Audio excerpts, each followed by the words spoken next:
We think it's episode 665 of the Working Class Bowhunter podcast. Some conversation probably needs to happen this episode about the next one. Lay some ground rules. We're just going to skip over it. Oh, do we? Ooh. Go right to 667. All right, we'll get into the Kurt Geyer speaking. Eric Hammond. Doug Schmidt. Lee Herr. Guest of the hour. Kaitlyn Maus. Thanks for coming back. Yeah, thanks for having me back. I thought when Chris was in here and you tagged along, which was awesome. It was great to get to know you guys and all that. And but I was like, we'll never see him again. Oh.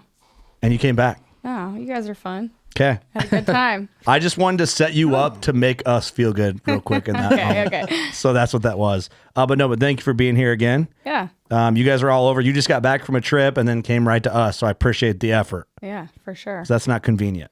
Actually, it was more convenient to do it today because I was in Chicago. Mm-hmm. So instead of like going back and then coming back. So you never went home? No, I just stayed at her house last night and kind of just chilled today. Okay. Oh, So nice. it worked out better, actually. Awesome. Yeah. All right. Stopped here on the way home. Yep. Perfect. Okay. All right. Real quick. We got to talk about all right, 666 is an episode. Some people might feel sentimental about it. Is there going to be people that don't listen because of the number? To Me. skip it? You won't listen? You wouldn't listen to your own? Nope. I don't anyway, so I'll be here. I will be So here. if a podcast had an episode 666, you would skip it? No, I would not skip it. I'm just kidding. All right, here's what I don't know what's going to look, because I leave. Now, I've been back in podcast land, but I leave to go out of town. So we have a couple weekends off, and then we have all this extra content. So how do we navigate this? Do we just do a Africa recap and dress up and have fun with it and make it kind of a joke? Yes. I Or like is that a bad PR move? No, I like that. I mean, based on the unhinged conversation, I feel like your audience won't necessarily care. We got to lean into it. I think just lean into it and make it, I don't know, Ouija board? Yes? costume, No? something silly. We should have fun with it. Yeah. Yeah. We that's should good. mock the devil on There it, you go. Make fun of him. Yeah. you know? I should say now on video, I'm not leaning away from you. My ass just got tattooed, so I just had to lean sometimes a little to the right. He's just making a point to tell you that he's not Yeah, I'm farting. not like, I'm not like do anything weird. I'm just Super funny point. That is a funny I point. sometimes have to give it some breathing. You want to take your pants off or what? Oh, Now that being said, this is the first episode you've done with a tattooed butt. There's some ground things we got to cover, Kaitlyn, before we get to you. How long is the healing process for that supposed to be? You'll be fine in a few days. how many? Week or two. 5 days, you'll be They fine. told me like 3 days. Well, it depends on how It's you going take to be care at least 6 months, so of it. Yeah, you'll Get used to it. you'll be fine. You'll be fine. sit in a deer stand year? like that. Just leaning. Doug, for people that don't pay attention, because there's people who listen that don't have social media. Doug's tattoo did happen. We a did real it on thing. Instagram Live. It happened. It's real. Stop on my asking body. us about it. How's it feel? How was it? Wasn't that bad. Yeah. No, it was pretty easy. You gonna get another one? I don't know. I don't plan on losing any bets. So. Put one on the other cheek to even it out. Yeah, do that. That's what I would do. No, but don't throw any bets out. We got to talk about this later at another time. Yeah, me and Doug do. We got to get through 666 and then we can talk about it. Well, good job, Doug. Thanks for paying up and being an honorable man. Thank you. I'm proud of you, Doug. Thanks. I'm jealous a little bit. That's a badass tattoo. Yeah, Not it's gonna pretty lie. badass, isn't it?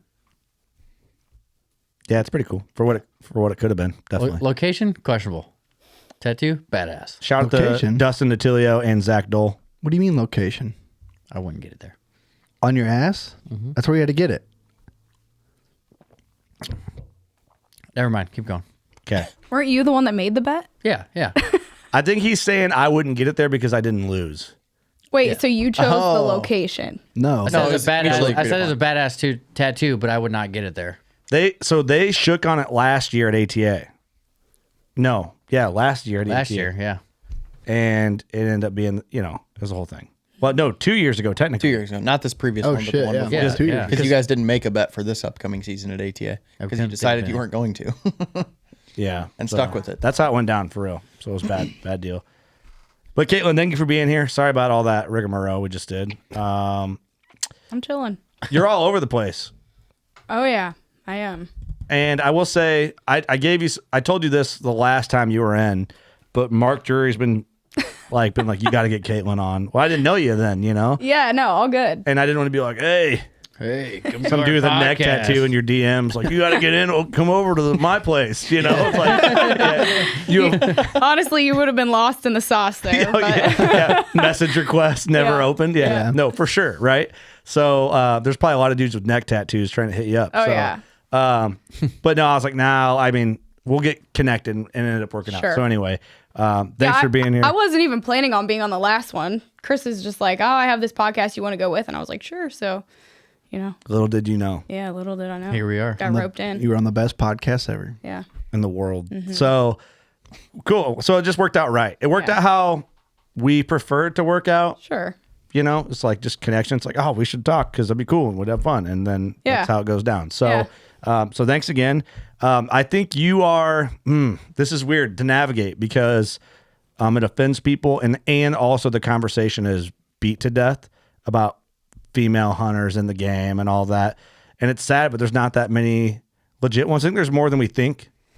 Yeah. Not I mean, enough. we sort of touched on this last time. I feel like there are a lot. They just aren't on social media, or if they are, they're not trying to, you know, And God bless us, video yeah. content, whatever. So Yeah. they're there. Cause I mean, I definitely have girls that'll message me and like want to just talk about hunting or recommendations for products, gear, whatever. So like, I know they're there, but the presence, I guess, is just lacking a little bit. I think it's just skewed. Yeah. It's skewed. The presence of female hunters is skewed. And we've kind of made a pact, like one of our friends, Rachel Bushak, who's from PA. Yeah. I'm like, man, I want to get more legit women on, but it's hard.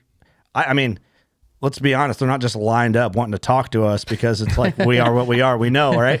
But it's, if given the opportunity, we would focus on that more in a way to where it's not beat to death and redundant and annoying. Yeah. But it's like, I hate even talking about it because here we are doing it again, and it's redundant and kind of annoying, the whole female thing. But one thing from talking to her that I've learned is there's a lot of legit questions on gear because most of it's focused for guys and guys setups and all that. And it's harder for you guys to kind of discover gear that works for you guys. Yeah, that's something I really want to kind of focus on this year because I drew a Wyoming elk tag and I've been a part of elk hunts, but I've never had the tag. So like it was more so I'd be filming or whatever and never needed like everything. Right. So even just like trying to find like a pack for myself, like it's hard. Like they don't make them, or you know, you're limited on your options. So like that's just stuff that I've really noticed. It's like, okay, like nobody, like no women or, you know, even smaller framed guys are really putting content out that discusses that. You know, it's just like everybody fits in a box, but that's just not realistic. So I think I really want to like focus my content a little bit around like, okay, this is what I'm using and like this is the exact one that you should go look at, you know, or whatever. So it is a, I don't know, kind of a weird time, I guess, in the industry because it's like people are slowly starting to make stuff for women and youth and stuff, but it's slow. Yeah, I can see that. And two, it's like first thing I think of that I don't normally have to think of, but when this gets brought up is like arrow setups, bows, bow poundage. I like, what bows can you get in the draw length you guys need? And like, what's the poundage range? Does it make sense? Like, it's just, I don't know. To me, it would be frustrating. We hear a lot of it on guys that are big, tall guys with long arms that can't find, they're limited to like 4 bows that they're interested in. They can shoot of all of them. Well, probably more so the opposite way of people with shorter draws and that shoot a different poundage. And it's like, what's the right arrow build? What broadhead do you go with? And all that stuff. It's got to be kind of overwhelming to a point. Maybe frustrating. Yeah, I mean, it is for sure. I personally don't. I mean, like, I don't know. I guess like my bow shop, I work really closely with him. Shout out Corbin, he's amazing. So he like helps a lot of kids and like women and stuff. So like he has really helped me with like the bow build, arrow build kind of thing. And I kind of just found my like sweet spot, whatever works. But like I've never really experimented. Like Chris, obviously, like he tinkers all the time, but I don't know enough about that side of things. But yeah, I kind of just like have my setup and I know it works. And like if somebody asks me like, you know, what would you recommend? I'm like, well, this is what I use. If they're kind of within my specs, like it's probably going to work for you. But yeah, that's also something I kind of want to like focus on, like really do bow builds and like even just start tinkering with stuff. So Yeah, I can see a lot of interest in it. Just yeah, there is from what I've the seen. interest is there, and it's funny because like companies, I hear it all the time, like, oh, the market's not there, and I'm like, yeah, the female market might not be as large as the male market, but it's still there. And if you don't make anything for us, it's like, well, obviously nobody, like, we can't buy it if it's not made, you know. So Right, like it's a weird time. There's really. a presence there for sure. It is there. Yep. It is for sure there. And it's, and I would say the female demographic is growing like crazy. So it's like, it's only going to go uphill, I think. I would think so too. Now, people online with statistics would probably argue that it's not, but I feel that it is. I mean, female and hunters and hunter numbers in general. Yeah, you know, yeah. But I feel like it's stronger than it's ever been. But I can't would tell think if are we blinded by it because we're in it.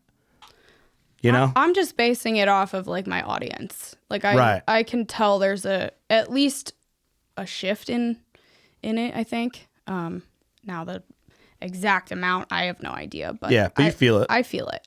Yeah. Just as much how everyone told you need to come back for your own episode. Yeah. I Yeah.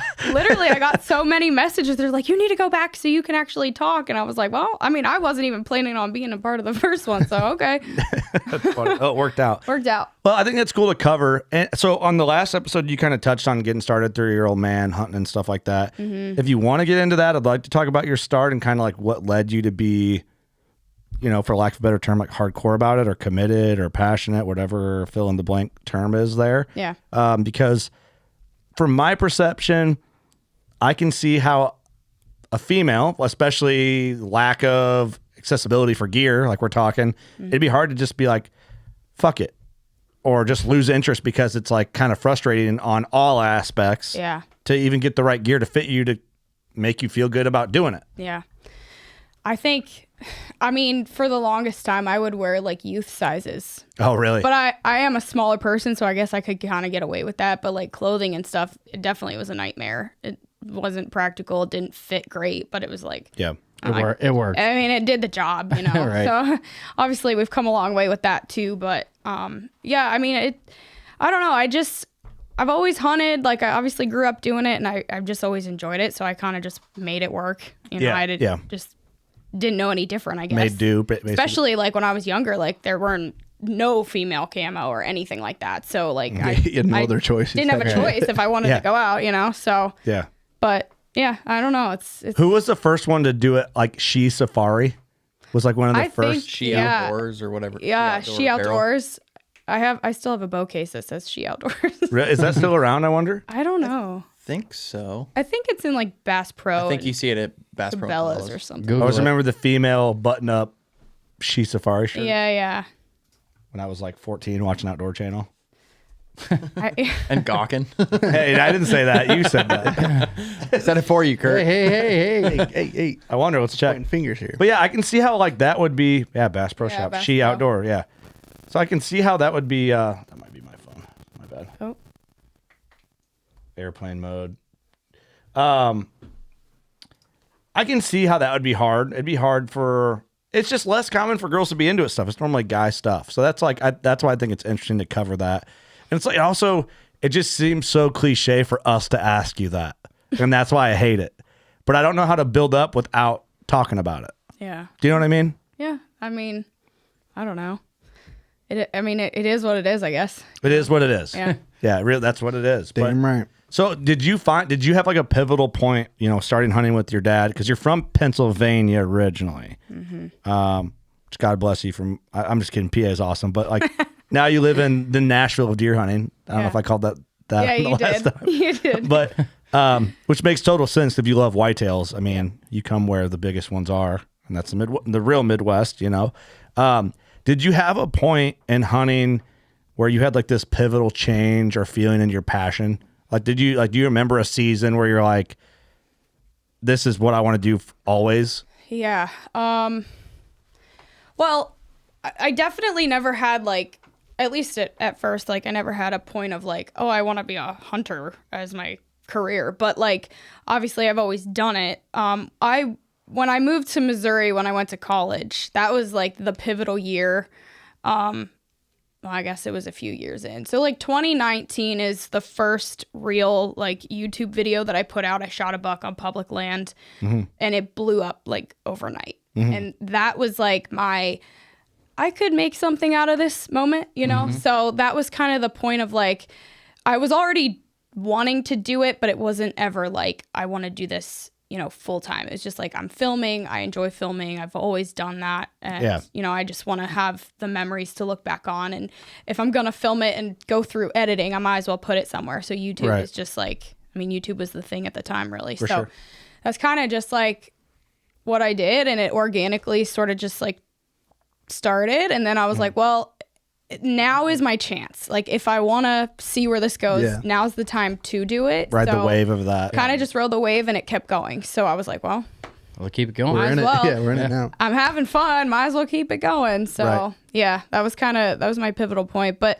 it's funny because I get people that are like, oh, you're so lucky to, you know, just be able to hunt all the time. And it's like, yeah, I am for sure. But I had a lot of sacrifices. Like, I was dirt poor, broke. Like, this is what I need to pursue, and like I have to make it work. Or There must like, be nice guys and girls. Yep. yeah, and I mean, I don't get a ton of that, but I do have like, you know, people that are just, I don't know, they just have something to say always. So but yeah, there's a lot of like behind the scenes stuff that no one really, I guess, knows about. There's a big void there for all stuff like this. I think that I think people know deep down, but they don't see it, so it's easy to ignore. Yeah, and I, like, part of me wishes I would have documented like that side of it as I was doing it a little bit better. I mean, like my hunts I for sure did, but like nobody knew. Like, I didn't have any money, and I used to plan my college classes around hunting. Like I'd plan them for the middle of the day so I could go hunt in the morning. I'd drive back, go to class, and then I'd go back out. And I did that every single day. Like, I was in the woods every day.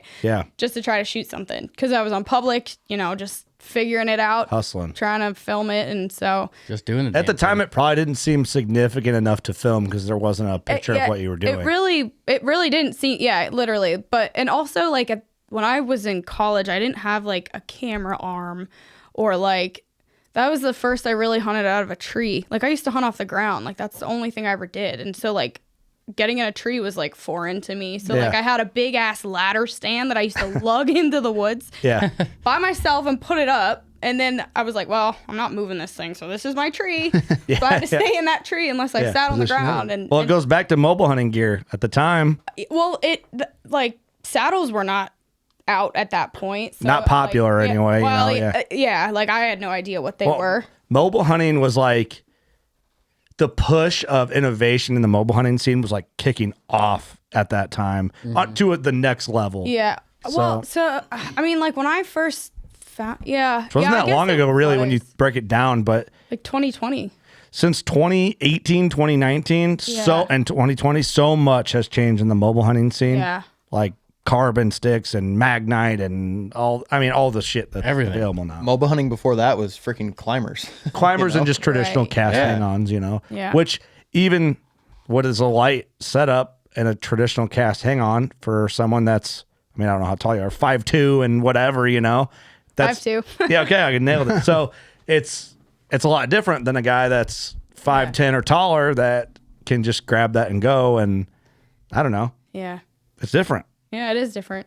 Especially lugging a ladder stand in there. It's like, dude, I had no idea what I was doing. I was like, well, I've never done wing that. it. I don't want to ever do that. It was not fun. Don't recommend it. But the hustle, though, that's the thing. You know, it nails it down. But and that's what's made you to the point you are now, is having to do that. You know, having to learn on your own, having to lug a ladder stand into public ground. You know? The struggles. What were you going to school for? I mean, you don't have to say if you don't want. But. I changed like 4 times though. So you like looked at me like, don't ask me that. Like, my bad. I really I was never that kid that had like, I want to be a doctor or a lawyer. Like, I never really knew. And I grew up on a farm, and like that was just what I loved. I loved being around animals, and I used to show horses and stuff. So like I always liked that. But if you would have asked me, I would have said I want to be a farmer. Like that was my answer. But like I didn't know.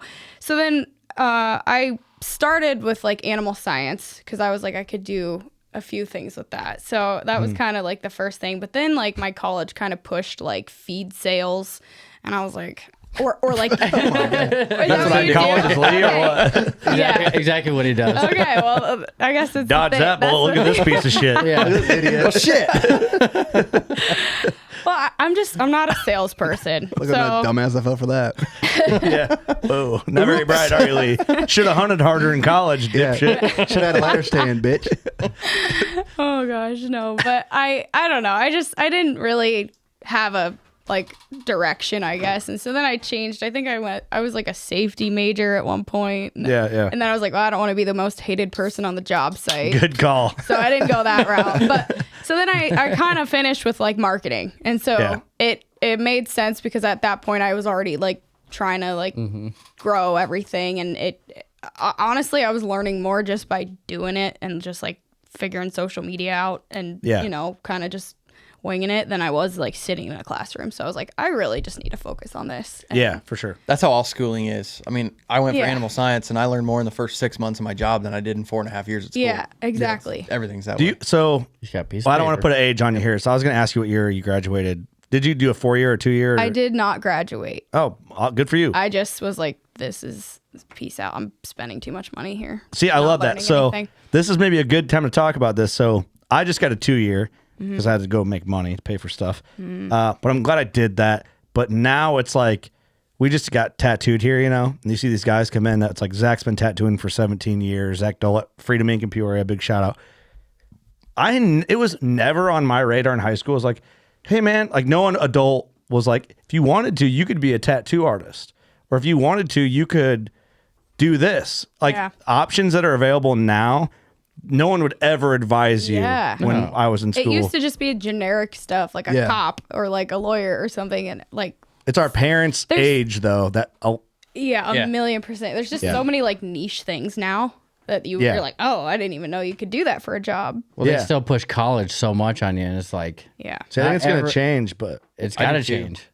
I've got a buddy who right out of high school, he started working for a farmer and started his own dirt work company. He's miles ahead of me financially because he didn't have student loan debt. You Right. know? I went 4.5 years I not know. making a penny. Yeah. yeah, but if someone had been like, you could go tattoo and then hunt because you make your own schedule, make how much ever money, and then take a month off. You know, like that was never an advised option. By people above me. It's like I could do what? Nobody in our parents' generation was going to say, hey, go be a tattoo my artist. mom's worst nightmare. Here I am. I'm like, what? You know. Now look at you. But yeah, like who would have thought like, oh, you can hunt on YouTube or you can dance on TikTok, and here you are. Yeah, you no know, kidding. you know. Wish I would have known that. Doug. Yeah, Doug. What, dance on TikTok? You still can, Doug. But Not too late. I guess like You have the tattoo for it now. if someone's in school right now and hunting really is their passion, because my advice would be you have to actually love hunting. You can't love the outlook of being a hunter for the sake of the perception of it. 1,000,000%. Yeah. Like I'd still be doing this if I wasn't filming or anything. Yeah. Like, 100%. I wouldn't change anything. I mean, obviously, like I'd probably get a job, but I mean, like through school, I would bartend, and it was perfect because I'd make my money on the weekends, and then I'd have 4 days, 5 days to hunt. Are you going to leave the same person? I bartended in college. Are you telling my story? Lee was gay though in college, and he made it out. The fuck? But a little different. Like you're doing female shit. Yeah, you for know. sure. So You're doing all right. he had really limp wrists in his college days. Yeah. He did this a lot. Oh, geez. No. But you know, sorry, Lee. Yeah, but like nowadays, I think if you're gonna do it, you can do it. You can do whatever you want now. It's the time Literally. to do that. Yeah. But whatever you're doing, you have to actually care about what it is at its core, Yeah. because otherwise, people are gonna like pick you apart. It's You wouldn't just last long. it wouldn't last long, and you'd burn out. You need like a driver. You like need a driving force for sure. yeah, Because even I'm like, by November, I'm burnt, yeah. which is wild because everybody's just getting started in November. I'm like, I've been gone since the end of August. Like, even I'm quit. tired, but I keep going. I you want know? to take a nap. Yeah. That's too damn bad. Yeah. That is the thing I'm about tired of this, Grandpa. that's too damn bad. That is the thing about, you know, I'm not in the industry, but I know Josh, I know you guys. Yeah. It's not a fun path to take, but if you're truly passionate about it, there's a path there to take, but it's a shitload of work, Oh, for sure. you know. It's inconvenient for anyone else to think about, but and it sounds like we're trying to like listen. We're not underwater welding. We know that. Yeah, right. You know, like we're not roofing in July as redheads. Yeah. We get it. Yeah. What's up, Doug? I mean, I wouldn't trade it, I guess, is like the thing. Like you for sure have to really enjoy it at its core. But everything around it is work, but obviously from like somebody just sitting down watching a video, you don't see the behind the scenes and like everything. Especially like I just recently hired kind of a part-time guy to help me with editing because like I can't edit when I'm in a tree. And then when I'm editing, I'm not in a tree. And then it's just like this whole thing. And up until this point, I've done everything by myself. Right. So I'm just now to the point where I'm like, okay, realistically, like if I'm going to start posting consistently for everyone, like I need some help. Well, that's awesome. That's good. That's a sign of success. I want to get into that more, but on a week, okay, so average work week, 40 hours. Yeah. If you had to tally, because you're never off the clock. Yeah, that's another thing people don't realize. If you had to tally what you think you put in a week, and it's here and there, right? It's sometimes you might put in an 18-hour day. Some days you might put in a 4-hour day. It depends on what's going on. But like if you had to sum it up, how like over 40 hours, what do you think you put in a week? Well, it really depends on the time of year. Like deer season, I don't take a day off. Yeah. Like not one day, because even if I'm not like hunting Iowa, I might be in Missouri or like the second I shoot something or whatever, it's like on to the next thing. And turkey season's the same way. Like I go from March till basically June. I shot 7 turkeys this year. I don't know if I should say that, but like, I mean, if you did, it's just like back to back to back. So like when I'm hunting, it's nonstop. Summertime, it's like, okay, it might not, there might be nothing going on for 3 days or something. And, you know, I can always find stuff to do and like make videos, you know, whether it's a bow build or just shooting in the yard or something. Yeah, gear stuff, you know. So it could be, I mean, I don't know. It really does vary. Yeah, for sure. That's like how I explain, like, I don't know, I don't even know what day it is. Last Thursday, I was here 18 Tuesday, hours. I think. Yeah, so, yeah, see, that's Exhibit A. But, like, I was here 18 hours. Yeah. You know, and then I don't sleep because I'm, dying. But, whatever. We left here like 3 a.m. So. Yeah. Well, even stuff like editing, for example, like, I mean, there's no real timeline. It depends on the video. It depends how detailed I want to get with it. I mean, it could take me 2 hours or it could take me 2 days to just do one video, which is also why I need the help, because it's like, I might be able to like crank a few out, but like to sit down and do every single one, it just gets to be a lot. Yeah. Too much. I can imagine. Yeah. No, that's awesome. Good for you to like be able to get to that point though. And then know you can ask for some help. Yeah. To realize that you need the help. I've been stubborn about it. I'm not going to lie. Like probably for too long. I like having the creative control and just like knowing like how it's going to turn out. But like at some point you gotta say. At some point it's like, I'm tired. Right. Yeah. So after you got hit that wave and you rode the wave, like when were you like, okay, I'm gonna get consistent with this? Or how long did it take you to kind of fall into a groove of like, this is the program I'm on? I mean, and this was 2019. 2019 is when I shot my first Missouri deer. So that was the year that the video kind of took off. I think we can find that video real quick. Oh, it's buried.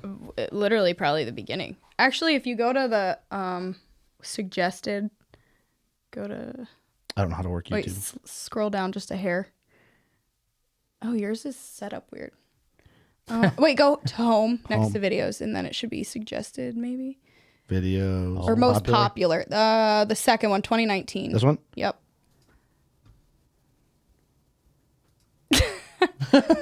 I'm singing on the road again. That's my life motto.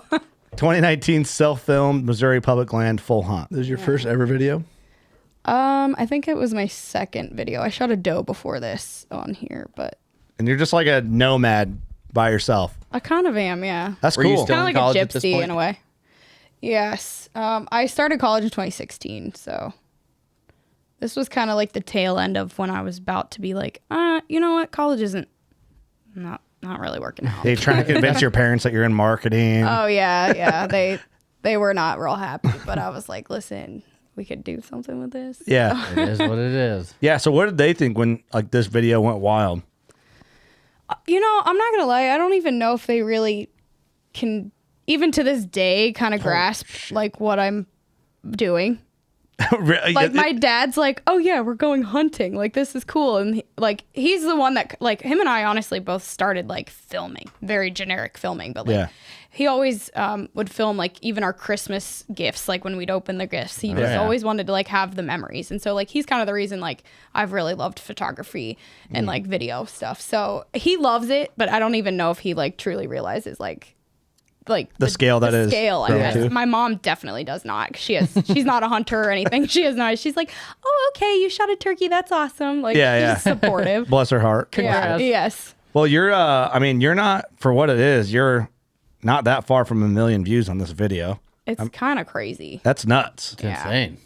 And that's. I think that's my second most popular even. That's awesome. But that one at the time, I think like when I said it took off, it was like 200K overnight. That's wild. Like that, really? And I literally I had no idea it was happening because I posted it at like 1 PM, just like whenever I finished editing. I was sitting in McDonald's, went home, and then like I got all these messages suddenly like, oh my gosh, like, you know, love following you. And I was like, what are we following? Like, what the hell? What'd I do? What's happening? What the hell? And so, yeah, I was like... I'm at McDonald's. Finally, I asked, I was like, how did you find me? And they're like, oh, your YouTube channel. And I was like, what? And I was like, okay, cool. And then I go and check, and I was like, oh. Like, Hey-yo. So had you done a pile of videos before this video? No. This was the first video? I think it was my second, maybe. Holy smokes. Okay. So that's why I was like, okay, well, I got to ride the wave now. Let's do this, Dan. That's awesome. I was planning on doing anyway, but like I don't know. It just was kind of crazy. Did you kind of feel like anxiety, like, oh shit, I gotta like get on it now? Yeah. And like I semi-struggle with target panic. And so for a few years, even just like feeling the pressure of like, I got to get this on film. Definitely, like I screwed up on so many deer. Like so many deer have survived because of this camera. But I mean, I for sure have like honed in and like kind of I'm better at it now. Got your program and stuff. Yeah. But like in the beginning, I was like, oh, I got to make this work. Like that's awesome. So it's cool the way it happened because it's organic. Right. Yeah. You know, it's like you could be in here telling us a way different story that I had all this money. And then my dad had this farm. But also, too, those people who do that, I can't blame them because if my dad was rich and had a farm, I'd be fucking capitalizing on it. Yeah, I mean, you know, everybody, I feel like who wouldn't? You get there in your own way, but like, yeah, it truly was organic. I mean, this is the way people can appreciate. And this makes me cringe. What? Oh. I thought Eric was laughing when I heard it in the mic. I'm like, turkey beard hanging there. That was my first Rio. That's awesome. And you're just like, at this time, you're how old, roughly? 2019. I don't know. What are we in? Hey, by the way, never ask a lady her age. Ask it in code like I'm doing. 28 now. Okay. So, I don't know. So, whatever that is. 23. 23. So, you're 23. 23, probably, because it was like 5 years. Okay. Yeah. So are you single? No, you're just out on your own in school and just hustling, and see, that makes it cool, right? Well, and what's crazy, so the car that I'm in, that's an Impala. Hell yeah. And I used to drape deer on the back seat of that thing. Yeah. Cause like you throw them in the back seat? Yeah, I'd have a tarp, which you got a cooler in the back. No, yeah, I'd have a tarp, and I'd have to tie a rope around their neck, and then I'd cross over to the other opposite back seat and tie the rope there so it wouldn't like slide back down. And then I'd have to run around and shove their ass in. Hey, there's your bow case. Yeah, the she bow case. Yeah. They owe you money. Oh, look at the face. That's awesome. This is cool to watch though. Like, you know, at first I thought you were gonna say you were driving a Nissan Altima. I was gonna say red flag, but no. Nope. Hey, Chevy Impala, baby. Chevy Impala. Oh, way better. I just think it's cool, man, because you're on your own doing it. It's not like this is it's not a handheld program. And manly dudes have a problem with this. Oh, it's only dudes that have a problem with it. What's the deal? I don't know. Are they the ones that give you the most hate? I don't think I've ever had a single girl like hate. Like ever. Not directly. Well, not behind your back. Women operate different. Not to my face. Yeah. It's that I never really understood that part of it because, we're friends with Taylor Drury, obviously. And it's like, it's like only men that hate on her. And that's so weird to me. It's like. Yeah, I don't know what it is. I don't know. It's got to be because you're encroaching on their, like, self-esteem. I They think don't it's want to feel inferior to a a woman. masculinity Yeah. thing, 1,000,000%. Yeah. Like they just feel like I'm cooler than them, I guess. Yeah, hell yeah. Hell yeah. And they don't like it. They don't like it. They can't do sit not with like it. it. They don't sit right with me. They don't get to. Did you Yeah. mean to say that in a southern accent? Oh, I did it on purpose. I did it with the envision of the guy, like the look of the dude who's making the comment. You know? It's like we all know what I'm talking about. Yeah. The dude with the cigarello sticking out of his Oh, mouth. yeah, that with guy. The buck sitting on the back of his truck. Doug, we posted Doug's butt tattoo, and he's like, "This is why I don't watch podcasts." And I was like, "Yeah, because everyone hates fun." Sorry. Yeah, sorry, brother. Well, and that's the other thing too. I feel like it's always the internet warriors, because like guys that I see in person, like even if I'm just stopping at a gas station, they're like, "Oh yeah, you got like a deer in the back or whatever," and they think it's like badass, and I'm like, so I don't know. I think the internet just makes people weird. Yeah, it cultivates strange behavior. Definitely Everybody's a makes tough people guy on weird. the internet. I think it's a fake behavior, kind of though. I mean, maybe not. I hope so. I know a lot I of dudes think- that are douchebags on the internet, I think and in there's- person they're pretty cool dudes. Yeah, I think there's just like no Eric. repercussions, so they can say what they want. It doesn't matter. They're projecting, maybe. People don't get punched in the mouth anymore. Yeah, exactly. Yeah, I gotta start. Never mind. I'm not going there. I was gonna start saying the words we should Hey. say. Hey, You need to figure I'm out, not putting my glasses need on. to figure out how to internet punch them. I know there's times like I just want to reach through my phone. Yeah. But Yeah. Yeah, somehow you find out they're child predators and you meet them at a Casey's and slap the shit out of them like my algorithm has been lately. oh, I've been seeing that. Yeah. I love that. That's the best. Is vigilante the word for Yeah, that? vigilante. Yes. I'll take it. Boondock Stain style, baby. But yeah, so it's a cool. spider. Back to my original point with this is that this all There's a cool spider. I know. I just oh, there's pointed a out. spider. Doug's making fun of your B-roll. There's deer. But I love that this happened organically. Yeah.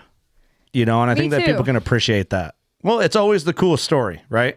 Mm-hmm. It is, because it could be cool another way, but it happened this way, so it's fucking cool. Wait. Fun fact: I'm on the ground right here, and they're at like 10 yards. Never saw me. Oh shit! And I was hoping It was your for face paint. I was hoping for a big one, but none of them were that big. Holy shit. Those are Wow. giant They're coming PA out deer, of right? No, It's Missouri. That's Missouri. It's Missouri, Eric. I mean, they're giant deer. They would be giant For NPA. PA. PA, yeah. Oh yeah, I'd shoot that guy right there. So did you have like an idea of what deer you were hunting at the time of this? Or have you killed a buck on public in Missouri at this point? No, this was the first. And no, I didn't know any deer in this area. I was like, this was just me scouting. I didn't know about anything. I actually, in this exact same field the next year, saw the biggest deer of my life I've ever, To this day? maybe not ever seen, but biggest public deer for sure. And I Really? had him at 5 yards and couldn't get turned around. So So obviously you're on deer on public. Did you kind of learn, is like this some of the stuff that your old man taught you, or you just learned growing up, or it's like, are you doing the whole guess and check program, or like, what was kind of like your strategy going in? I mean, a lot of it was just I was figuring it out. Like my dad was a rifle hunter. Mm-hmm. He never bow hunted. So when I was 14, he got me a crossbow because those were like legal that year. Mm-hmm. And so him and I like learned how to like archery hunt. I say that loosely, but like we still had to get him within. I wasn't taking 100-yard shots with it, you know, obviously. Mm-hmm. So we kind of learned how to archery hunt together. But it wasn't like we were doing much different. Like we were still hunting the same property, kind of same thing. I was on the ground, like, so there's times that I probably didn't see deer because, just whatever. So like at this point, it was the first I had ever hunted outside of Pennsylvania. Okay. So I really was learning it kind of as I went. That's a big deal. Yeah. First time Yeah. out. Yeah, it's pretty cool. Yeah. So I mean, it's cool looking back on it for sure. But I mean, I don't know. I've just always been really like, I don't know. I love going by myself and I love just experiencing it. And I try to learn something every time I go out, whether I am successful or not. But I think if you can, like, even the slow days, if you didn't see something, it's like, okay, why didn't I see something? Yeah. Was my wind wrong? Whatever. So I don't know. Just I going out kind there of and trying to figure it out. yeah, that's just kind of what I did. So Yeah, that's cool. At this time, were you like, oh, I'm in Missouri, this is where the big deer live? Did you remember thinking that? no, or like, literally. I had up until this point, I was envisioning just these like giant deer everywhere. Cause I mean, like coming from PA, it was like, Right. I didn't 150 around every tree. Kind of literally, like, Yeah. I don't know what I was definitely being unrealistic, but I also thought, like, okay, I can at least shoot. Like, my standards were obviously higher, so I for sure passed on deer that I probably should not have. Yeah. Because I was like, oh, there's got to be a bigger one, like, Right. just in my head. Which, yeah, I'm in there are, Missouri. but There are. there's big ones. Trust me. There's but- bigger ones. Well, there's that. That's the perception of like every hunter wants to be like, well, you think it's hard there? Yeah. Come where I live. You This know. was- Sorry, I keep doing the southern accent. Hunt in my backyard. They're a little southern. Yeah. Okay. Yeah. But, like, but the- anywhere, you know. Yeah. So this year was, I think, my second year actually hunting Missouri. I shot a doe the year prior, and I didn't shoot a buck because I had passed. So then this particular deer, he only ended up scoring like, I don't even know if he hit 120. But I was like kind of lowering my standards a little bit because I was like, obviously I want to shoot something. So Yeah. Your expectation. yeah. Well, that you yeah. had Like standard. I definitely blew it out of proportion at the beginning. So Yeah. yeah. Well, I love it. I'm interested in your hustle of it and getting after it alone, because I think that's the big motivator here. Because I think a lot of females are going to tune into this versus, I mean, listen, let's be honest. We don't got a lot of ladies tuning into the WCB podcast. So, but this, Doug, Doug and Lee look at me like, oh, it's not what you told me.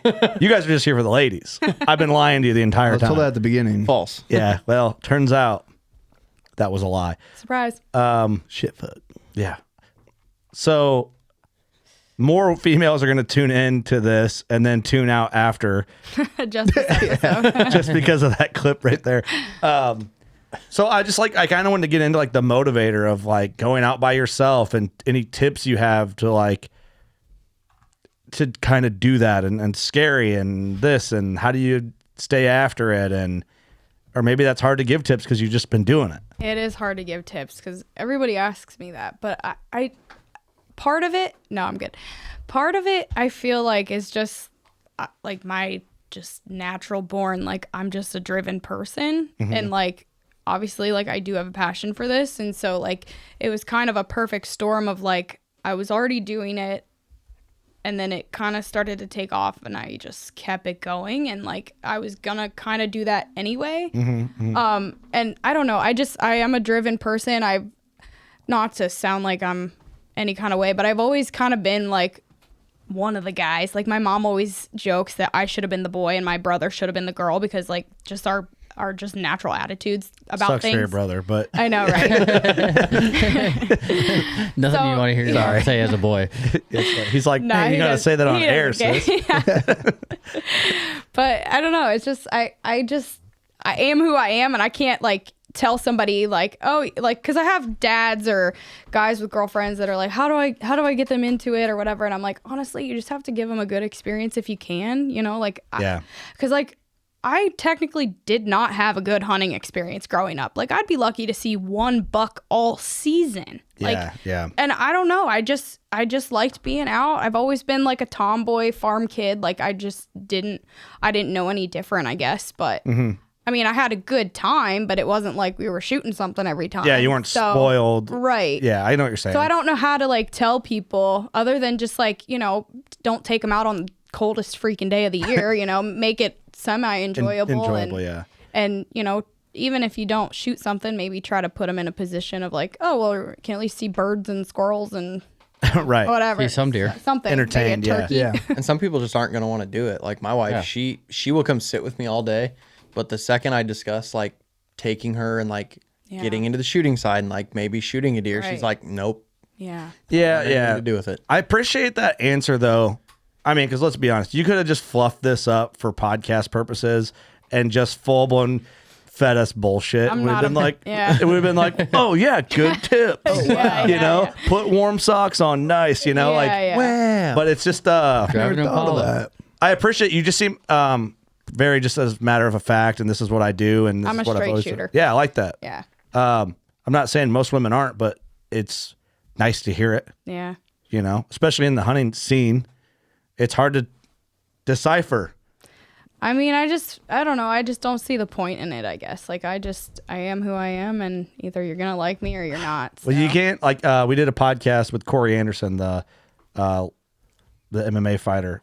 He's a Bellator champ, and he said the same thing. He's like, all these guys put on this perception, but if I'm always just who I am, one, and you got nothing to lose. Right. And then nothing comes out on you. Literally. Right. It's the best policy. Yeah. And it's funny that that's not normal.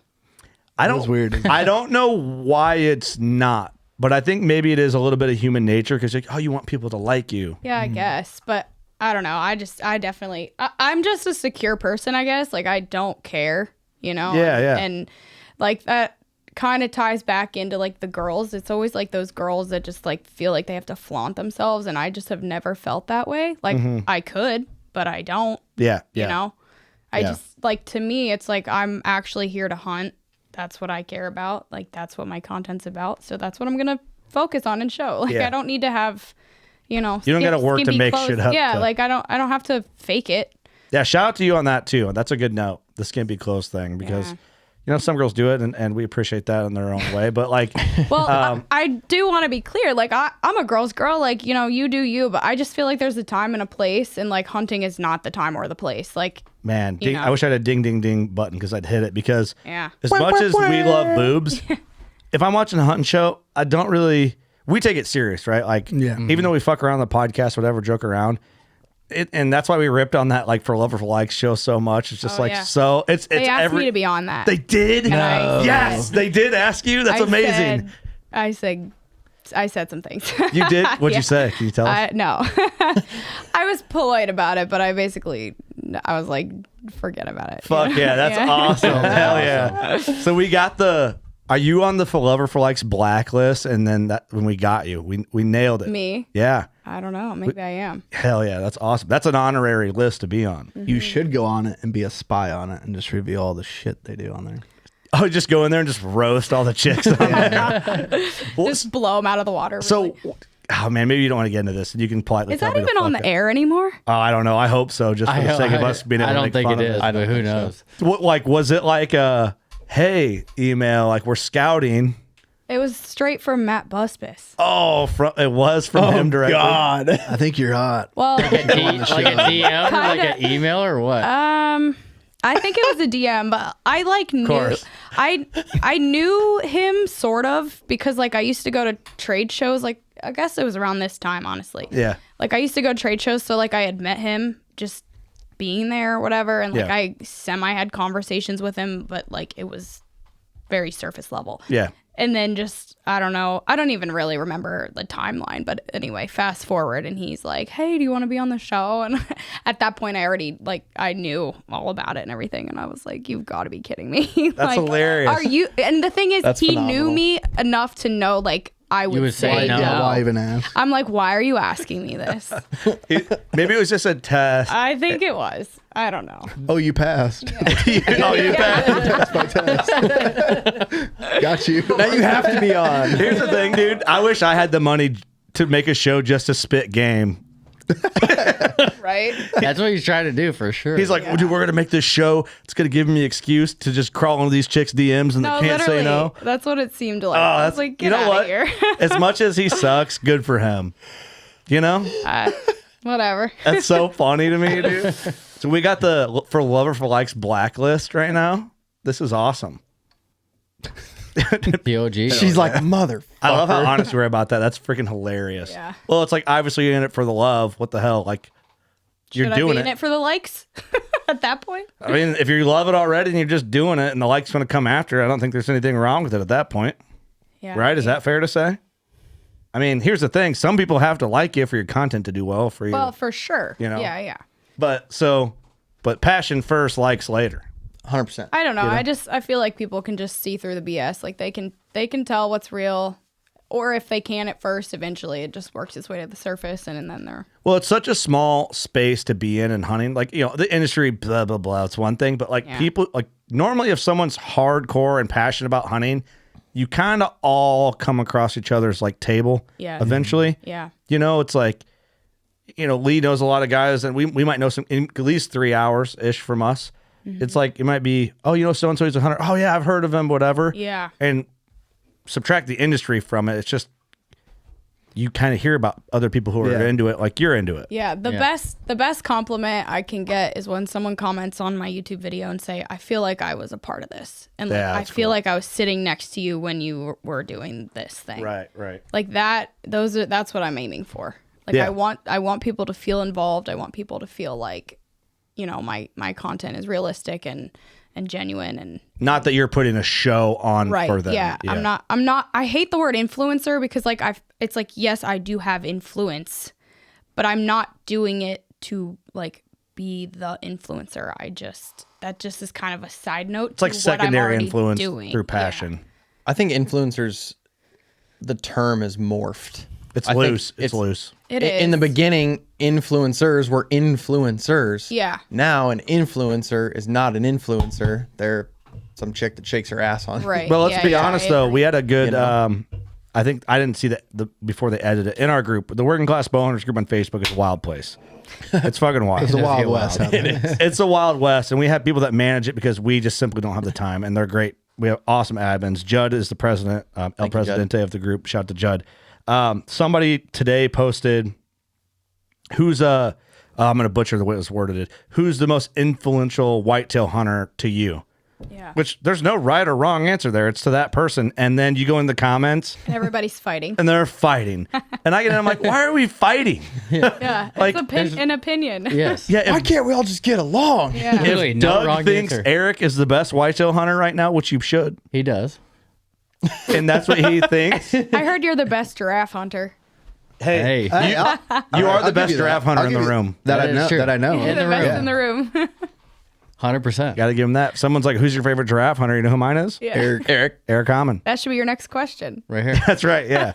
Yeah. So, I know a guy.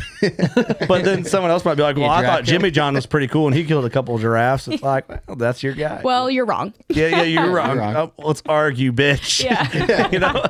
So it's like, So what are we doing? yeah, that is so weird, but it's like, the word influencer is a blanket term that has a negative tone to it. Yeah. It does. It does. But anyone can influence you. Okay, like I have inspire tattooed on my knuckles. Take that with what you want. Anybody can inspire you. Yeah. And that's probably the better way. You could be an inspiration Yeah. to people who follow your channel. Yeah. That's I like that word. You know? Yeah. That's way better. I like that. Influence? Fucking influence. No, you're inspiring me. Influencers sound so bad. It does sound so. Yeah, what if I got influence on my knuckles? Way gay. Like influence of the ER. Works. Yeah. Or like pro staff. Ooh. Oh, damn. Matt Busbus. Hell yeah. For love or for likes. It's badass, ain't it? Love and likes. I love that. That's so funny. But yeah, I get it. It's like, I can only imagine the female, what? The females that hit you up. But I love that, like, your honest take of like, I'm just doing what I do. So it's kind of hard to give advice. So it's like, I'm going to get my daughter into hunting. It is. I'm going to try. I don't know. I don't know. The problem is, like, girls in general are different than boys. Mm-hmm. Like, boys are hard headed and they just want to run into things and go fast. Like, Spit and throw rocks. yeah, like, and Hell so yeah. like hunting obviously is on par with that. So like girls obviously don't quite operate that way, most of us. But I think I was kind of the in between kid. Like I for sure, was a tomboy, and so it was a little maybe easier for me. Yeah. But like for me to tell somebody to how to get their daughter into it, it's just tough because I'm like, well, I don't know her to know. Like, Yeah. there's different ways you can approach it, Yeah. And so I just try to say like, just make sure they have some good experiences, and even if like they don't want to do it, if they're like supportive of it, like a wife or a girlfriend, for example, like even if they support you doing it, like that's a win to me. For sure a win. Yeah. You know? Definitely. So, and good point. one thing I've been trying to do is like this year, I started a little bit last year. I'm doing like a cooking series, just to, well, for one, like kind of round out like my hunts. It's like I'm already gonna be cooking all this wild game anyway, so I want to do like a series of recipes and like ideas. Wait, you mean to tell me you eat all this stuff? Most? Oh, no I mean, way. Doug don't. It wasn't a literal got question. It's just three big ass freezers, but you know, eventually we'll get through it. Yes. So I'm already making it, and I thought it might be a good idea, just to help people who, like, let's say the girlfriend doesn't want to actually go hunting, but maybe she enjoys cooking, or maybe that's a way they can bond over it, or something, just to unite people and get women involved. So I don't know. We'll see where it goes, but No, that's awesome. It's just one other way that I'm trying, because I do want to get women into it. It's a good angle. Yeah. It's a real good angle. And I think it's good too, because shit, you know how many times I look up wild game recipes on YouTube? All the time. All the time. Really? Just to change it up. Yeah, for sure. Oh, cool. Yeah. I made some bomb-ass burgers last night. I saw that. I screenshotted your message. Yeah. I got the recipe if you need it. That's good to know, because I don't quite know that market, I guess, as well. But If I know the medium rare venison steak, however, but sometimes you want to switch it up. Well, that was the thing. It's like you make the same 5 recipes or whatever, and then it's like, okay, I'm kind of sick of eating this thing. I mean, I can make a hamburger out of venison. Right. No problem. But you got to spice it up every once in a while. Yeah, and just for change sure. it up. I think that'll be in the long term a huge hit. Yeah. I really do. It's for sure going to be like a several year process, because I want to also like shoot different kinds of animals. Like, very cool. Like a bear. Or like I shot some geese this year, so like I've never done waterfowl, and I was like, well, that's one other like thing I can try to make recipes out of or whatever. So I'm definitely gonna, like, I don't know, maybe make a cookbook eventually or something. That's awesome. For now, we're just video, and that's a great angle, and it shows the other side of it, and it also proves to the naysayers that you're actually like consuming it, because everyone thinks for whatever reason that you're not. When I shot the Mexican turkey, the amount of like hate that I got was insane. Over the meat, or because it's a pretty bird, or what? I think just because it's unique. Anything that's unique, the haters just come out of the freaking woodworks. Yeah. I got shared on some vegan page, and then they just kept sharing it, and then they all came. She killed a Mexican. They're giving me like 1-star reviews on Facebook, trying to make my Facebook page like not good. I'm like, all you're doing is upping my engagement, but thanks. keep on, Appreciate you. Yeah. You left for that talking hunt about it. after when you were on the episode with Chris. You guys left like 2 days later, right? It was literally Right after. right after. Yeah, so I texted. I didn't realize it was right after, because you guys weren't like, oh yeah, we're leaving in 2 days. But I found out after. I texted Chris. I'm like, hey brother, when you get a chance, send me some like some image assets so I can make cover art, whatever. And I never heard from him, and I'm like, oh fuck, we fucked that up, huh? They hate us. And then We just didn't have service. he didn't have service. He messaged me like a week later. He's like, hey brother, I just got back, and sent me a bunch of stuff. I'm like, oh cool, we're kind of cool. Sweating bullets there for a week. I sweated it for like 5 minutes. I'm like, fuck, the episode was good. Maybe we'll see him again. Yeah. But so you guys left. So I've always wanted to do that, but I don't know anything about the adventure side of it. Or cultural side of it. It's different for sure. Honestly, the biggest thing was like the language barrier, because a lot of them don't speak English at all. Not at all, not a lick. Like they'll know turkey, shoot, and then like no, no, literally, like it was just a lot of hand signals. So you guys didn't have like a English speaking guide? The actual like outfitter was from the States. And he spoke English and Spanish, so he communicated for us when we were at camp. But like during the day, we all kind of split off with our guide and would go separately. Oh boy! And so like it was just like, I mean, I know like a little bit of Spanish to like sort of understand, but not enough to like. Hand signals are good. Yeah, hand signals was a big thing, and Google Translate. So are you like in? I pictured jungle. Jungle. It really is. It really was. Like it was thick. We had, if you pull up the video, some of the turkeys, like we had some hens come in, and you couldn't see them like 20 yards away. Like we had to wait till they were in an opening just to even get video of them. But were the Mexican dudes like, who's this chick with a camera? Like you're carrying around a camera and I stuff? don't know. I mean, I don't know. You don't know what they're saying, they Kurt. probably were judging me the whole point. time, and I wouldn't know, because like just. Yeah. No shame in it. What's up? Like there was so we did this through WTA, like they were like the booking agency or whatever, but one of the guys from WTA came along, and so he kind of helped me film a little bit. So it was like me and him, and then me or my guide and his guide. So it was like the 4 of us kind of for most of it. So that's my guide on the right there, and he has been guiding for like who knows how many years, 20 years or whatever. What's his name? I don't even know. It doesn't matter. The Doug. other guy was Elias, but I don't remember my guy's name. But anyway, he Pedro. No, okay. something. But he knew a few. Don't do that. He knew a few words. Don't guess the Mexican guy's name. Okay. You're gonna end up in a spot you don't want to be in, brother. Yeah, but they knew a few. El Gobbler. Don't do that. Stop Okay, it, well, Doug. Sorry, Kaitlyn. The Mexican or Spanish word for turkey is pavo. Oh, okay. Oh, Fun. bravo. So they'd be like pavo. I'm like, okay. Okay, sick. I was like, no, where is he? I don't see him. But yeah, it was unique. I don't know if I'll ever do it again, but I mean, it was cool to say I did it, and I'm a big turkey hunter, so like the World Slam is like a bucket list thing. So I'm glad I did it. I've never been so hot in my life. It was that bad down there? You're sweating in your sleep. Miserable, Yes. rough. You could not get out of it. So like any downtime we had, there was like a creek, so we would just be in the water. No kidding. Yeah. Is it like, are the bugs bad down there? Like, are you dealing with mosquitoes and stuff like looks that? like it's bad. You know, that was one thing I was worried about. I didn't have a single mosquito bite me. Really? Yeah, and I don't know if it's just the time of year. I mean, it was hot, but like not like that was like the one thing that just really wasn't that bad. What's in his hand there? Okay, so they don't have. Okay, so the gobble that these things do, they call it singing. Oh, there it is. They don't gobble, and they go. Whoop, whoop, whoop, whoop, whoop, whoop, whoop. Oh. Like it's not like a turkey gobble like our turkeys. So he had a Bluetooth speaker that had that sound recorded, and that was how they were trying to call it in. Yeah, It's almost like a drum. Yeah. Like It's a, like It's those it's real low, and then birds in Wyoming. it's like a, yeah. What the fuck were those things? A grouse? Yeah. Grouse. A drum, Yeah. yeah. oh yeah, very similar. That's hilarious. It's so strange. It's so Eric would strange. play the wrong song. Eric be putting like Kodak Black on there on accident. Oh, shit. Yeah, right. Oh wait, you got a Wrong playlist. That's great.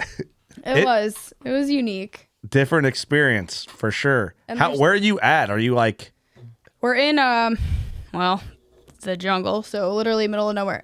So it's the Yucatan Peninsula. okay. So like the very end of that is where Cancun is. So we're like inland of that. Oh, okay. So very south, like I guess east kind of. Gotcha. Okay. Way deeper down in there than I thought. Yeah, we're pretty far down. But then there's like the Gould's turkey, which is like closer to the States. But Sonora's got, I think, Gould. Sonora, yeah. Yeah, yeah. But they said, which I gotta navigate this because obviously I want to do it. But they said that where we are here is the only place in Mexico that doesn't have cartel. Oh, really? Everywhere else does. Like Sonora's pretty rough. I killed a coos in Sonora. So I'm a little nervous about it because even coming here, like there wasn't really any like sketchy vibes, but like going through like customs and stuff, like they dug through all of our bags, like literally like rifled through everything. They made sure that like if you had a laptop or a drone or any like camera equipment, they would tax you on it. Like they were just very like intense, weird about everything. And so like that was a little nerve-wracking just coming in, but I don't know, we'll see. I for sure want to do it, but I'm not gonna die for a turkey. So. No kidding. Our friends Sam and Linda from Old Barn Taxidermy in Fort Madison, Iowa, they killed, is it Goulds? They look like Merriam's. Yes. Yeah, they killed Goulds in Sonora when I was coos deer hunting in Mexico. And they killed them, does that sound right? In January? Would they have went that late? That don't sound right. I'm wrong on that, I'm I think. not sure. I don't know. Maybe not. They killed them down there and had a great time. And they killed their birds, 2 birds in a day. Okay. So they were like, we were completely safe and it Yeah. felt good and all that, whatever. Like they were fine with it all. Okay. I'll find out and then I'll relay some info with you or whatever. Yeah, if that'd be that's awesome. Just I to for see sure if wanna it's do it. still safe or not. Yeah. But they're pretty birds. They're gorgeous. Honestly, look, now I can see how hot it is. Like I'm Holy just smokes. roasting. Yeah, I would have a tough that's time with miserable. that. It Like, was- what are you talking? Actually, Just sleeping. I hate sweating so much. Literally same. And I like it's just 100 degrees or I something the will whole never time. I will never complain about the heat here ever again. Like I don't care how hot it is. I will not complain. No way. Ugh. I can't explain to you how bad it was. Even I at can night. deal Even with at it during night. the day, but sleeping, No, that'd be sleeping. miserable. I literally didn't sleep much. That's why I look very rough because I was so like I cannot sleep like this. In the trenches. And they even like where the camp was, like they had a generator, so they like had these like AC units for us at night, but it didn't do shit. It didn't do anything. Oh man. See, I think what's cool about these type of hunts is it's cooler after, right? Oh, 100%. Is it better after you leave and you get to tell about the adventure? Like, it sucks when you're there, but the misery is kind of awesome for the story, for the footage. I mean, yeah, it is cool. I'm glad I did it for sure. The thing about hunts like this, and this is just like a personal thing because I am so like DIY, it's just hard for me to have that like full satisfaction because like I have a guide who's just like saying, oh yeah, there's the turkey, go shoot it, you know, like that. Yeah. And I mean, don't get me wrong, we were very much like hunting, like we were a part of it and scouting all day and all that kind of stuff. But I don't know, adventure hunts, I think they're really cool, and again, this was a bucket list thing for me, so I did want to do it, but I probably won't go back. No, that's fair. I think it's just because of that. Just because I could see that being like it's one and done. It's kind of a one and done thing, I think. It's a lot of work. I mean, can see that for this, especially the heat. the heat was The the worst heat? part, truthfully. Like the rest of it was great. The camp was great. Everybody was super nice. Like, Okay, let me ask you this. Is part of you saying that because there's so many more things you want to experience and it'd be kind of like a waste of another experience to re-experience that? yeah, kind of. Not downplaying this experience, but No, yeah, there's other things to do. for sure. Okay. And Fair. yeah, Other stuff yeah, on the for list sure. to do. That's fair. That's very fair. Yeah, I want my world slam, and I mean, obviously, like I'm gonna focus on a golds. I need a golds and a the Florida Osceola. Osceola, yeah. Yeah, cool. That's what I need, yeah, Well, you're killing so, it then. for So are you full mounting all these or what's the move? Yeah, so what's crazy, so we shot a turkey, and then there was also a curacao and a guan. The hell are those? Literally, they're like little dinosaurs. They're crazy. They're like squawking, and What? they're just these like pheasant looking things, but they're darker colored. So I'm gonna do like a corner mount, probably like a tree almost, just like a tree with like a limb, and have each bird on Oh, cool. each limb. Oh, I think that's that's Like a Mexican tree. yeah. Gotcha. And then maybe like once I do my world slam, I'll like add next to it Oh, cool. Very cool. just to have like a turkey corner. Yeah, that'd be neat. So we'll They're- see. I have to figure that out yet. But the process of bringing these guys home is like 2 years. It's Oh, really? like customs is weird. Yeah. So do you have them mounted there or do you get it somehow skinned and shipped back or what's the... Yeah, they skin them out and like salt the hide or whatever. I didn't fully get to see the exact process, but they take care of it there. But then like they'll ship it to the States to a taxidermist that's like USDA certified or whatever. So only so many can do it, but they have one that they just use all the time, and I think he's in Utah. Oh, really? But yeah, but I guess it's like at least a year, sometimes 2 years, just to get them back to the States. Wow, And then- that's crazy. yeah, it's a weird thing, but For a bird. for a bird, For a bird. yeah. See, I think I would love But that. they're so pretty. They are are pretty. pretty. They're like peacockish. Yeah. Yep. And like like I tried to color this as close as I could, but I like really doesn't do it justice. It's insane how Yeah, it's like pretty. iridescent they are. Blue and teals and oranges and... Wow, Yeah. that is cool. But they are turkeys. I mean, you can see the wings, like the barring is the same as like our turkeys. Yeah. They don't have a beard, but they have like insanely long spurs, like 2-inch spurs. Dude, that's cool. Get out of there. They don't have a beard at all. Not at all. That's weird. Yeah. They're just turkeys and drag, baby. What's up? Yeah, literally. Damn, look at Those them. are daggers. Damn. Right? That is just shy of 2 inches. That's crazy. They said he would be like the equivalent of like a 3-year-old bird. Okay. That's awesome. Yeah. See, that's cool. Like that experience, the culture experience, the adventure is really neat. It was cool. What's something else? Like, what's another big one, out of turkeys, maybe big game, something that you're like an experience you want to have? I mean, everything. Yeah. Okay. I respect my that. like dream hunt is to shoot like a really good caribou with a bow. Like I'm just a giant. That's a dope dream. So yeah, that's Caribou are for sick. sure at the top. But I love moose. Like they're really cool. I think it'd be dope to be like real close to a big bull. Yeah. And I love moose meat. It's probably my favorite wild game. So like I heard it's the pinnacle. It literally is. Yeah. It's almost like a sweet beef, but not like sugary sweet. It just is like Yeah. about as close to like a good beef steak that you can get, like, but Yep. different. Yeah. I don't know how to. I get what you're saying. but it's so good. It's literally my favorite. I've had it, but I haven't ate it enough to know. To be like, Yeah. this is what it's like. Yeah, but like everything's good. The burger, steaks. I mean, I do roasts all the time. That's awesome. Yeah. Okay, so one thing I do want to transition because we're inching in on whitetail season, of course, here at home. Oh yeah. We got to talk whitetail stuff. Yeah. Coming in, favorite. we'll say we're into we're into September-ish somewhere, I believe. I don't even know. I'm lost on my timeline. Isn't that crazy? We're lost in the sauce. What's going on leading into lost in the sauce? Beautiful. What coming into like October? What the hell is Kaitlyn up to? Well, this year, Why'd you laugh? That was a laugh. That's a little chuckle. I'm up to a lot. Beginning of October is like I prioritize Iowa, obviously. And I have learned over the years that a lot of like my big bucks that I'm targeting, like first 2 weeks of October, are actually the best to be in the woods for them. They're still very patternable, and I've gotten a lot of crap for this, but I hate the rut. Like I literally hate the rut. Unless I'm out of state and just have no expectations, I hate the rut. When you're hunting certain deer, the rut sucks. Yeah, I don't want my big deer to be 3 miles away and then I'm just sitting there waiting on like passing everything else, because obviously I'm picky in Iowa. Yeah, so for sure.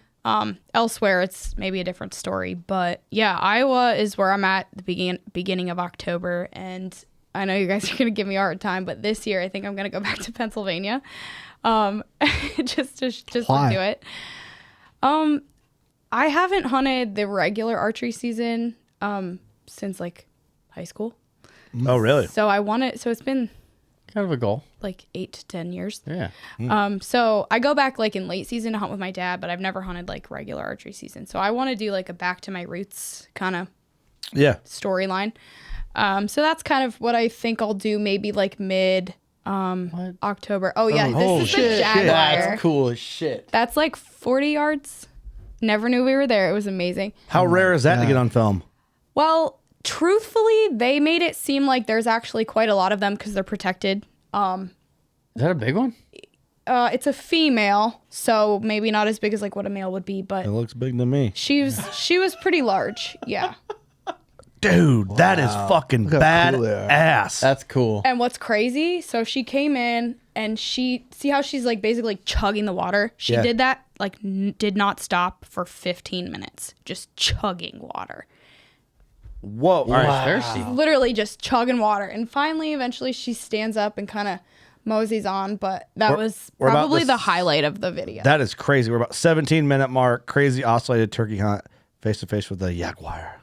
That's so cool. That is badass. They didn't, are. I guess the guys did know that word, because we're sitting there and I didn't see her and they were like, Jaguar. And I was like, where? Like, I'm like, is it like I know attack? that word. Is it about to attack or whatnot? But she just came in. It was, That's where you're like, wait a minute, does that mean something different? I know. I was like, Language barrier. Wait a minute. That is I was like, am I so supposed to cool. get the gun ready? Like, what's going on? But no, she was beautiful. And honestly, Wow. Along her back when she turns, you can see it's very dark. Like her patterning, I don't know if, they all have different markings, but she's super dark along her back. And I thought That's that was so cool. pretty cool. So they are protected down there? They are protected, yeah. Whoa, that is badass. That's insane. Look how they blend in. She like disappears. She is in and out. Crazy. That is wild. Wow, you don't expect to see that. No, I didn't. But I don't know how common they are, but I mean, that was like day 2 that we saw one. Come so I on. would assume they're Throw me some crazy, just the rarest the rarest. thing you could have seen in the That was jungle. the only one on all of Mexico. Thank you. I'm the only American to see one. Yeah, I was the only white bitch Yeah. to see The Jaguar. I meant Never bitch with all due before respect. documented. See, that's what you should have titled the episode. I know. Double the views instantly. This is where World record like, Jaguar by white bitch. I know.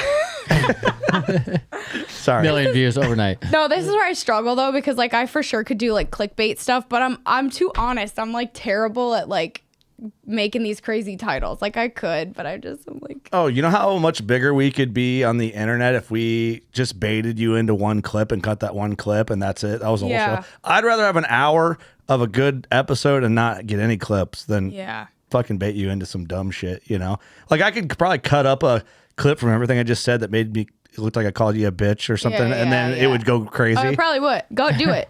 We should just I'm to not gimmick easily the internet. offended, We so should to you're fine. gimmick the internet, but I can't do that. It would be funny. We did test it one time. I'm wearing this shirt right now. Brandon from Unnotched. He was in here one time. We called him. We did a fake 10-minute segment. We did it for TikTok, and he's from Missouri. Okay. And if you listen to the podcast, you knew we set it up because we did it on the podcast. Yeah. But we were like, all right, yeah, say something crazy and we'll do this. I'll cut this clip. Yeah. And he's like, yeah, I can't remember the whole premise of it. But basically, I'm the best hunter because I kill deer in Missouri. And if you can't kill deer in Missouri, you're not a good hunter. And we put it on TikTok and it just proved our point. Yes, Yeah, exactly. Missouri's the hardest state to kill a whitetail in. Yeah, he kept saying that. And it's like, everybody just came unglued, So it proved our point, like how toxic the internet is just off really is. conversation. But the Jaguar is badass. All right. Yep. So yeah, whitetails. If coming into whitetails. season, you were talking about you're going to go back to PA. I think so. Yeah. Honestly, just no crazy expectations. Just go hunt the game lands, public land, and just shoot the first decent deer that comes by. But yeah, I don't know. I haven't hunted there regular season in so long, and I feel like it would be cool just to kind of go back to my roots and do a thing, because I do have a lot of like East Coast following, just because I'm from there, and I have people all the time like, oh, you need to come back, and hunt. So just venture out of the Midwest and I think that's cool because see what happens. one, it's a lot of hunters in PA. They're gonna watch that. But two, like I do got to give like the hunting public some credit. Like they're hunting all the places that suck, kind of. Yeah. I mean, with all due respect. Yeah, they go everywhere. So like they could just stay at home. Yeah. Yeah. I give them props for that. I mean, I travel all over anyway, so it's just a matter of like what states I have lined up that like this year. Like, I didn't draw Kansas, for example, so like I kind of have a gap of where I would have maybe had that. So it's kind of like, okay, what do I fill it with? Yeah. And so I was like, you know what, this year we're gonna make it hard on myself. So I think that's cool, but I think the transparency and the content and being honest about that is probably a better return. Yeah. Than if you just, I don't know. Do you know what I mean? Like, I think the journey of it's better than like. Well, like realistically, even if I don't shoot something, it's like, it could still be cool. Like I can make it cool. Oh, right. Yeah. Right. I think people want to see that. I think nowadays, if it's done right, it doesn't have to be like, look at this, giant buck with split G3s or 2s or, whatever the fuck. It's just so like unrealistic for so many people.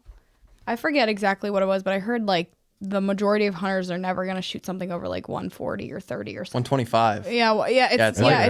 It's so low, like score wise. So it's just kind of like interesting. Like most people, like they don't relate to the guy shooting 180s every time, Yeah, for What was it, like 170 or 70% of people won't shoot a deer over 125? Yeah, yeah. Wow. Yeah. Of hunters. I don't know exactly, but for sure I've heard that. So it's what was it? The statistic? I don't remember exactly, but it was crazy. It was like 70 or more percent of all bow hunters won't shoot a buck over 125 in their lifetime. Yeah.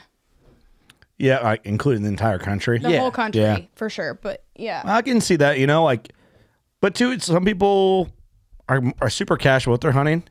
Like there's a lot of people that true.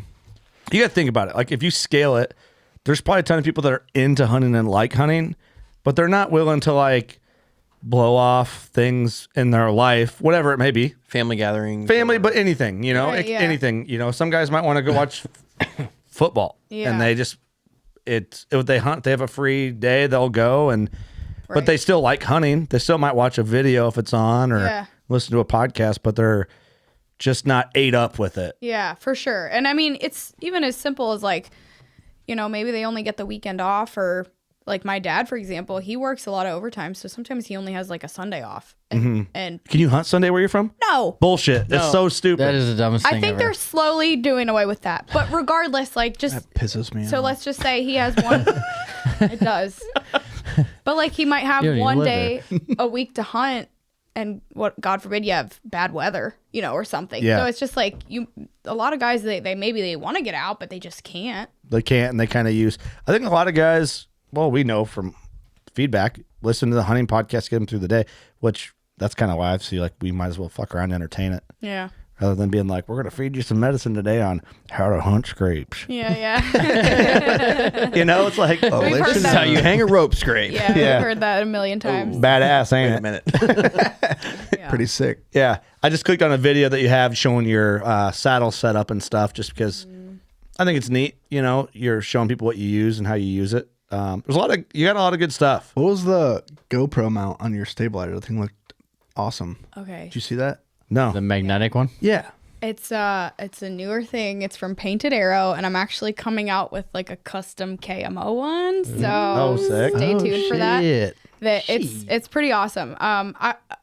I've kind of messed around obviously with cameras over the years. And I had this like little Canon vlogging camera, and it just I couldn't film in 4K without it overheating after like 2 minutes. So I switched to a GoPro for like my second angle. And so they noticed, I guess, that I did that, and they were like, hey, we have this thing, like, do you want to just try it out? And so I kind of like just did a little test run with it, and it's a little funky. Like, you got to actually like sight your bow in with the GoPro on the bow, but aside from that, like, it's pretty cool. Like, I want to get like unique angles, and I felt like that was similar to, cool. I guess, like a Tacticam or something, but like, Yeah. you could face it towards you, I guess, if you wanted to or whatever. I've got their phone mount. Oh, for my yeah, phone. yeah. By the way, they've they're got a few good. They're things. good dudes. They Yeah. are great. They're awesome guys. I love the phone mount. I practice with it in my yard, so I'm ready. And it's Yeah. more or less just from in the past. I've had instances where I would love to have just Yes. the 2 seconds of the shot, Right. so I can see impact, and that's 100% the only reason I'm using it. I don't Yes. film my hunts. I don't,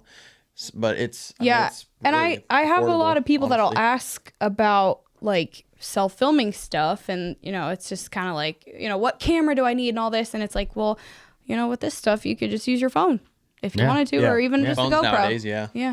What's your backpack setup? You have it hanging from a ascender? Probably ghetto. I do have it on an ascender. Okay, so what I have recently done is That was funny. Sorry, it's just so honest. Fucking ghetto. Well, it's literally just one of the like tether ropes. Yeah. And like I have it on like Just so you can adjust where it is. yeah, so if I need to yank it up or like if it's in my way, I can let it back down.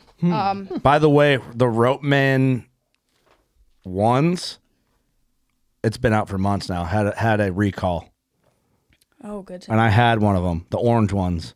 Oh shit. Oh, I gotta look at the serial number. I've been using that fucking thing. I think I have an orange one as well. Yeah, check the serial number. It's on their website. Okay. okay. So if you have an orange I do. Ropeman 1, there was a recall. Okay. I think they're replacing them, Okay. which they're the I shit. would hope so. I mean, are, until you yeah. die. Yeah. Good to know, I guess. Fucker was indeed not. You know, I badass. should I should take a second because I think For the this is people? a safety. For the people. Yeah. I think it's a Ropeman 1 recall. Recall right there. Wild Country. So make some. Voluntary recall of Wild Country Ropeman 1, June 6, 2024. Batch number right there. Confirm that your Ropeman 1 is subject to the recall. Only units with batch number 05A0722 are subject to the recall. All other batch numbers except 05A0722 are not subject to the recall. So where is it? Is it just the orange? Because I think I have a blue one. I have a blue and an orange one. I don't remember if I have an orange. Oh, so it'll say 05A0722 right printed on it. Yeah. Okay. Okay. I might be. I have that one, I think. Not that I know that number, but it looks just fucking like that. Why would it not be?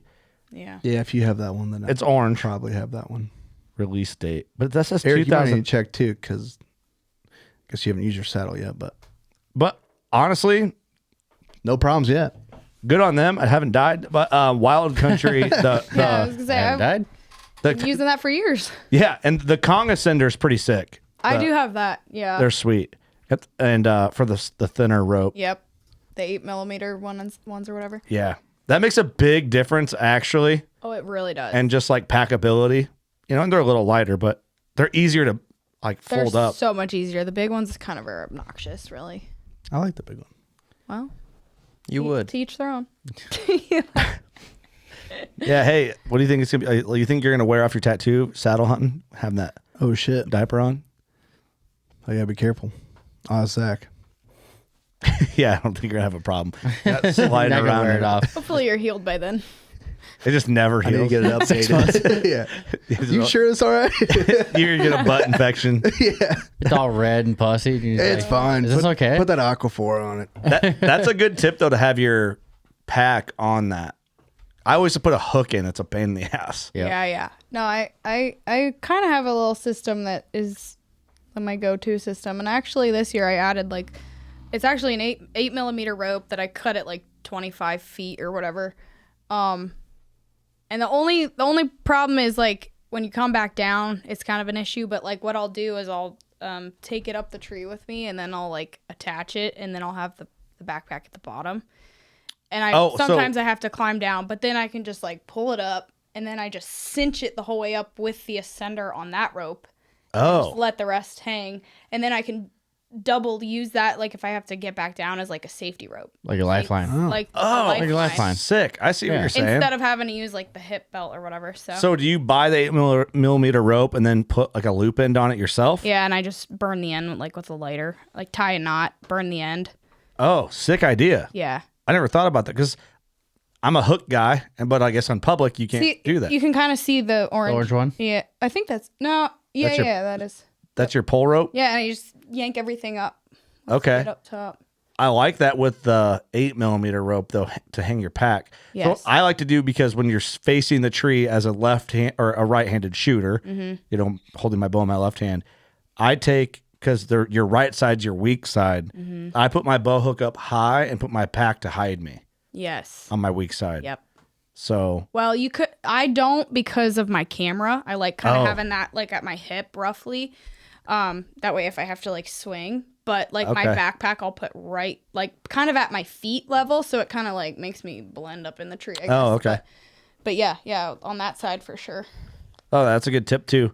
I do that. So when it gets to the spot where you'd want a grunt tube or rattling it, or as I have my backpack opened where it's kind of all a right shelf there. and I have everything sitting in there. Yeah, that's handy. And just I have the loop end of my grunt tube hanging over the hook a little bit so I can reach in and grab it. Yeah. Or rattling it, or as I have them sat in over there so I can grab them as clean as I can. I don't know.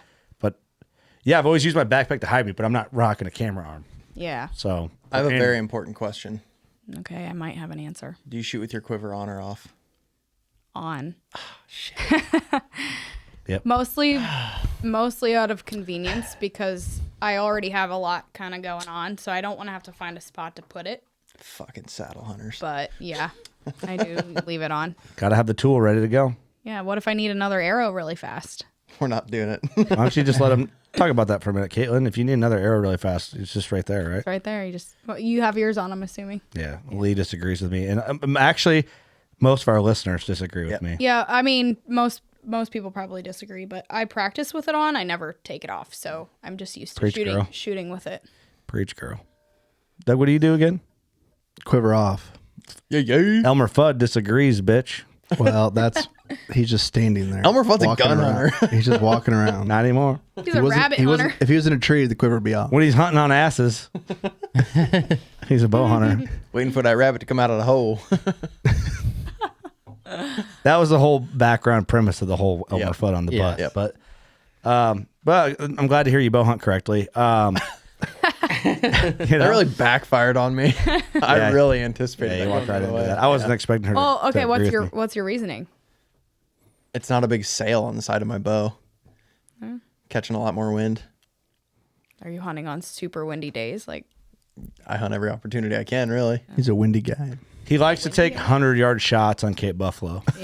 Frontal. 140 yards, actually. on Frontal. He had On his quiver on when we did that. Hey, why don't you get Bomar in here and ask him about it if he hunts with a quiver on or off? I'm good. I don't know. I can't say I've ever had an issue with the wind, so. It's kind of was my. I've just always done it, and I always hang my quiver in the same spot. I mean, so if I know where it is. if you but- practice that way, for sure hunt that way. Yeah. But I also practice with mine on, so I just get used to the Hey, way it is. agree to disagree. You don't seem to be as argumentative with Kaitlyn as you were with me. Yeah, what the hell? Little bias. Were you scared of the lady? We've had this argument against one? many times. It's 3 against 2, actually. Yeah. Just saying. Well. It is what it Win is. some. Okay, anyway, sorry for derailing us there, but Hey, some good points were raised there, though. backfired It's like- for me. I'm not. I mean, you're probably right, I guess. Like, I guess from a perspective of weight, a technical standpoint, technically and accuracy, yeah, sure, but I'm not shooting far enough to make a difference. I don't think so. I'm not either. That was my point too. Like, I think it's just inconvenient for me. Like, it literally would be some extra thing that would be in my way when I need my camera to be able to move, and it's meant to go on your bow anyway. I get it. Like, if you're if you're shooting X's, you don't want your quiver on, you know? Yeah. Like, is it way better to shoot with it off? Yeah, it feels way better. But hunting, I just want it there. And I have way more shit around me in the tree. Like, I leave a lot more branches than I feel like I should most times. And it's more things to get caught while you're moving and doing, I mean, I know it doesn't doing. I personally, I've never had that issue. I don't believe that either. That's a shitty fucking... I hunt in some crazy trees. Okay, I think Lee's just making shit up now. I think you're trying to... I don't want it twanging around on there. What are you twanging, brother? Arrows, when they catch on a fucking limb. Yeah, and fucking they twang. You got to worry about your limbs at full You draw. got a guitar up there with you or what? The hell? Yeah. Hey, what do you get when you mix a brown chicken and a brown cow? Brown chicken, brown cow. Sorry, I apologize. Here we are. God damn it. You're Dad done. joke. You're done. Get out of here. So anyway, See yourself out. You're done. What a douchebag. So do you do a lot of mobile hunting? Like, primarily, what's your method? mobile for sure. I mean, up until like a few years ago, I've only really hunted public. So after my ladder stand lugging that around, I was like, this is dumb. So then that's when saddles were kind of getting the hype again. And I was like, well, this is a game changer for me. Yeah, how'd that feel the first time carrying that in? No, literally, I was like, man, I feel like I'm naked here. So that was amazing. But I have a lease obviously now in Iowa, so I will hang stands there. Yeah. But like anytime I'm out of state, any kind of public, I'm for sure going mobile. It's the way it's so crazy how that's evolved. Yeah. Mm-hmm. But it's like it's the better method. I mean, I love it. It's a method of surprise for the most part. Yeah. Yeah. But yeah, that's got to be huge for like smaller frame people, for the females out there. Like, I keep going back to Rachel. Rachel's the shit. She mobile hunts a ton, and she's little. Yeah. And I mean, even like, well, obviously, like I'm lugging camera gear and all that into the woods too. So like every ounce matters. do you ever hunt me. without your camera ever? I mean, yes, I have. Not in a long time, but the year, I guess this would have been like 2021 maybe. I was dealing with a lot of target panic. I missed 6 bucks. Oh shit. And so I finally was to a point of like, okay, I just need to reset, like not worry about the camera. And it wasn't even fully the camera. I don't know. I just was going through it. So I actually left the camera in the car. And that day I happened to be scouting a new piece. This was in Iowa. So this was, I think, my first year as a resident. So I was hunting public, didn't have a lease or anything. And I come down over this like CRP field, and this is like the middle of November. And I'm looking, and it's like a creek bottom, and there's just like a kind of a corner of some woods, and there was like cedars like clustered right in the corner. And I was like, that looks really good. Cedars are good. So I'm like, Love that. Come down over the down over the hill. Just skipped along.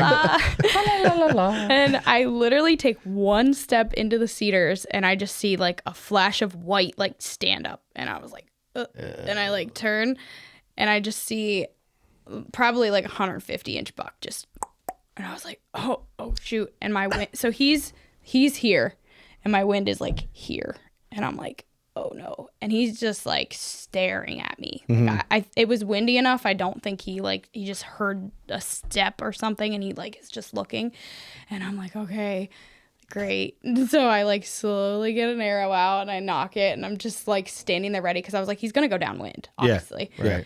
But it was like all CRP, and I'm like, okay, well, if he goes here, I gotta be ready. So I literally am like standing there, and he just is not moving. He's like staring at me, and I'm like, okay, what do I do? So I made like, it was terrible sounding, but I was trying to like do a doe bleat just like with my voice. Can you do that? Can you was Do it. Do it. No, it was- You gotta do it. Please. so bad. It was just, I don't even know if I can Do it. Do it. I was like, meh. Okay. Pretty it passes. No, I wasn't great, but it was believable enough for him to just be like, "What the?" You know, like who this? yeah, bitch? like, who's The this? hell? Sorry, I keep calling you a bitch. It's like a reoccurring thing. Yeah, Now. it's My fine. bad. I'm not offended. Okay, good. So then, of course, he's like, "What the heck?" And he starts going downwind. I was like, "There's no way this is happening right now." Like, I was like, "There's no way." So I just go to full draw. And I'm just standing there waiting for him, and he gets like perfectly broadside, and all I could see was like basically the top of his back. Like, I could not see any vitals. Vitals are in. And I'm like, do I shoot or do I not shoot? But he was like 20 yards, and I was like, I'm shooting. So I shoot, and I see my arrow deflect, go right underneath him. Oh, shit. And he whips around, and he kind of like trots down, and I had enough time. I re-knocked another arrow. I draw back, and I had no idea how far he was, maybe like 40 yards at this point. And I was like, oh. And he just as I was about to shoot, he like takes off. And I was like, you've got to be kidding me. Like, great deer, like beautiful, like white rack, 150-inch buck just on public, just hanging out. See, could you have got that on film anyway, though? Well, not with the camera setup that I had. If I had like the GoPro mount, Right, I for sure could have. It would have been, I was like, I was mad actually that I didn't get that on video. I was like, nobody's gonna believe me. That was so cool. Like, that was just awesome. so cool. That story's a lie. Yeah, I know, right? Now we're making up Just stuff. kidding. Yeah, here we are. We're getting to the end. Now we're making shit up. No, that's cool. That's when it happens, though. I know. I was like, man, that's so cool. So cool memory, but you know, not on video. So I don't know. I've learned to kind of like deal with the target panic, and I've gotten some steps to kind of improve it and work past it. So was it target panic on targets or just on deer targets, like live deer target? Or a live deer? I mean, both for sure. Yeah. I don't know. Like, truthfully, it's kind of almost random, like when it happens. But like, I was literally blacking out. Like when I'd go to shoot a deer, one of the deer I had, it was like 16 yards on the scrape, like perfectly broadside, not in a hurry to go anywhere. And I like just blacked out. I thought I shot over top of him. I shot 2 feet in front of him. Holy cow. And really? I didn't even know it. Like I was like, wow, I really need to like dial it in and like. What'd you do to fix it?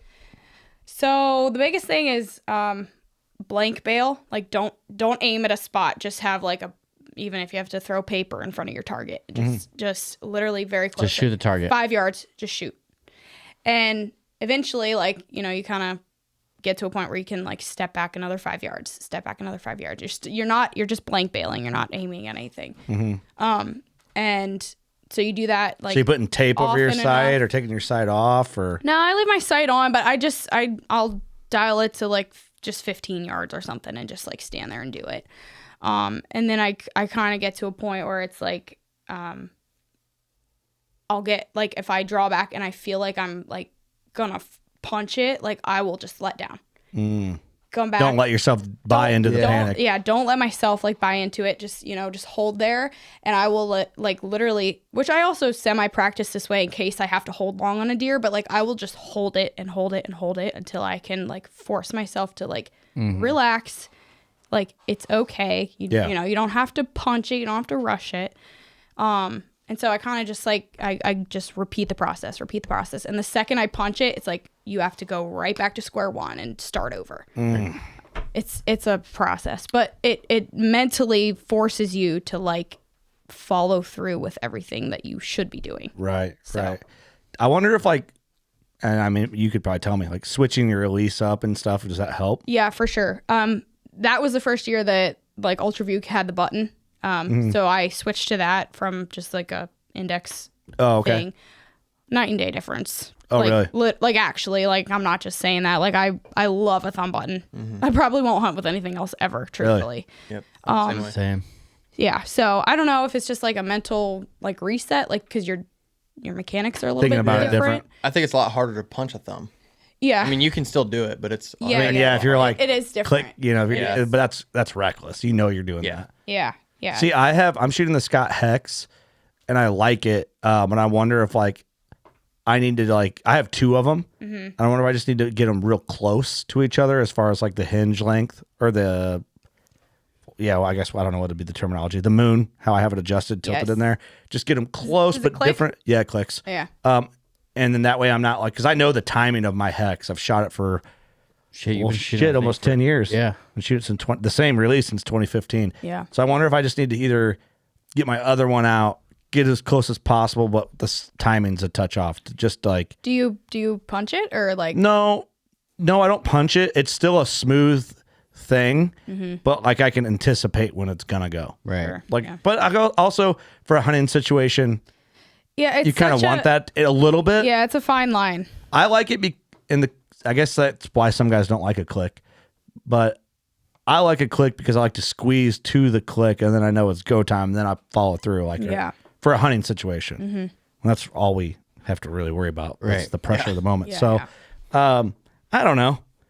It's easy to over evaluate what you're doing. I think that's also part of what feeds into target panic. Yeah. And every other mental issue that you can. And the more shit you learn, it kind of gets in your head where you're like, a million percent. Is my grip right? Yeah. Am I anchoring right? Like before I remember shooting my bow, I'm like, I used to shoot lights out. I had no idea what I was doing. Yeah. Yeah, newbies normally shoot better. Like my draw length's like too long and shit, but it's like, oh fuck, I can shoot. I know that really someone's good. like, well, your drawing's too long. Then you start thinking about it, like, oh shit, what else is? Yeah, what else is wrong? Yeah. Right. That's what Chris, on the last episode is like, kind of keep it simple. Yeah. Keep it, the basics of archery to a for point. sure. But hunting especially, like you can think about it different. It's like, what do you just need to do to get the job done? I have to literally honestly, it's funny. I'm kind of mean to myself because like when I am gonna shoot, like when I'm at full draw, I literally say, get your shit together.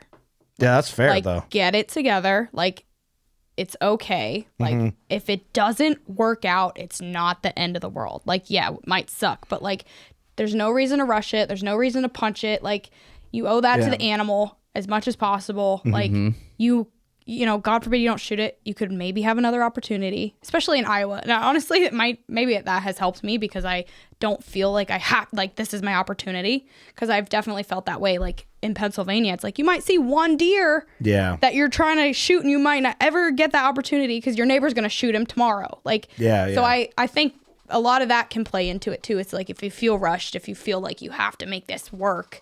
And I think that's also where the camera comes into play, is because it's like, I gotta get this on film or whatever. Yeah. So there's all these like things happening. And so like, I think I was just so overwhelmed with all of it and just trying to make it happen.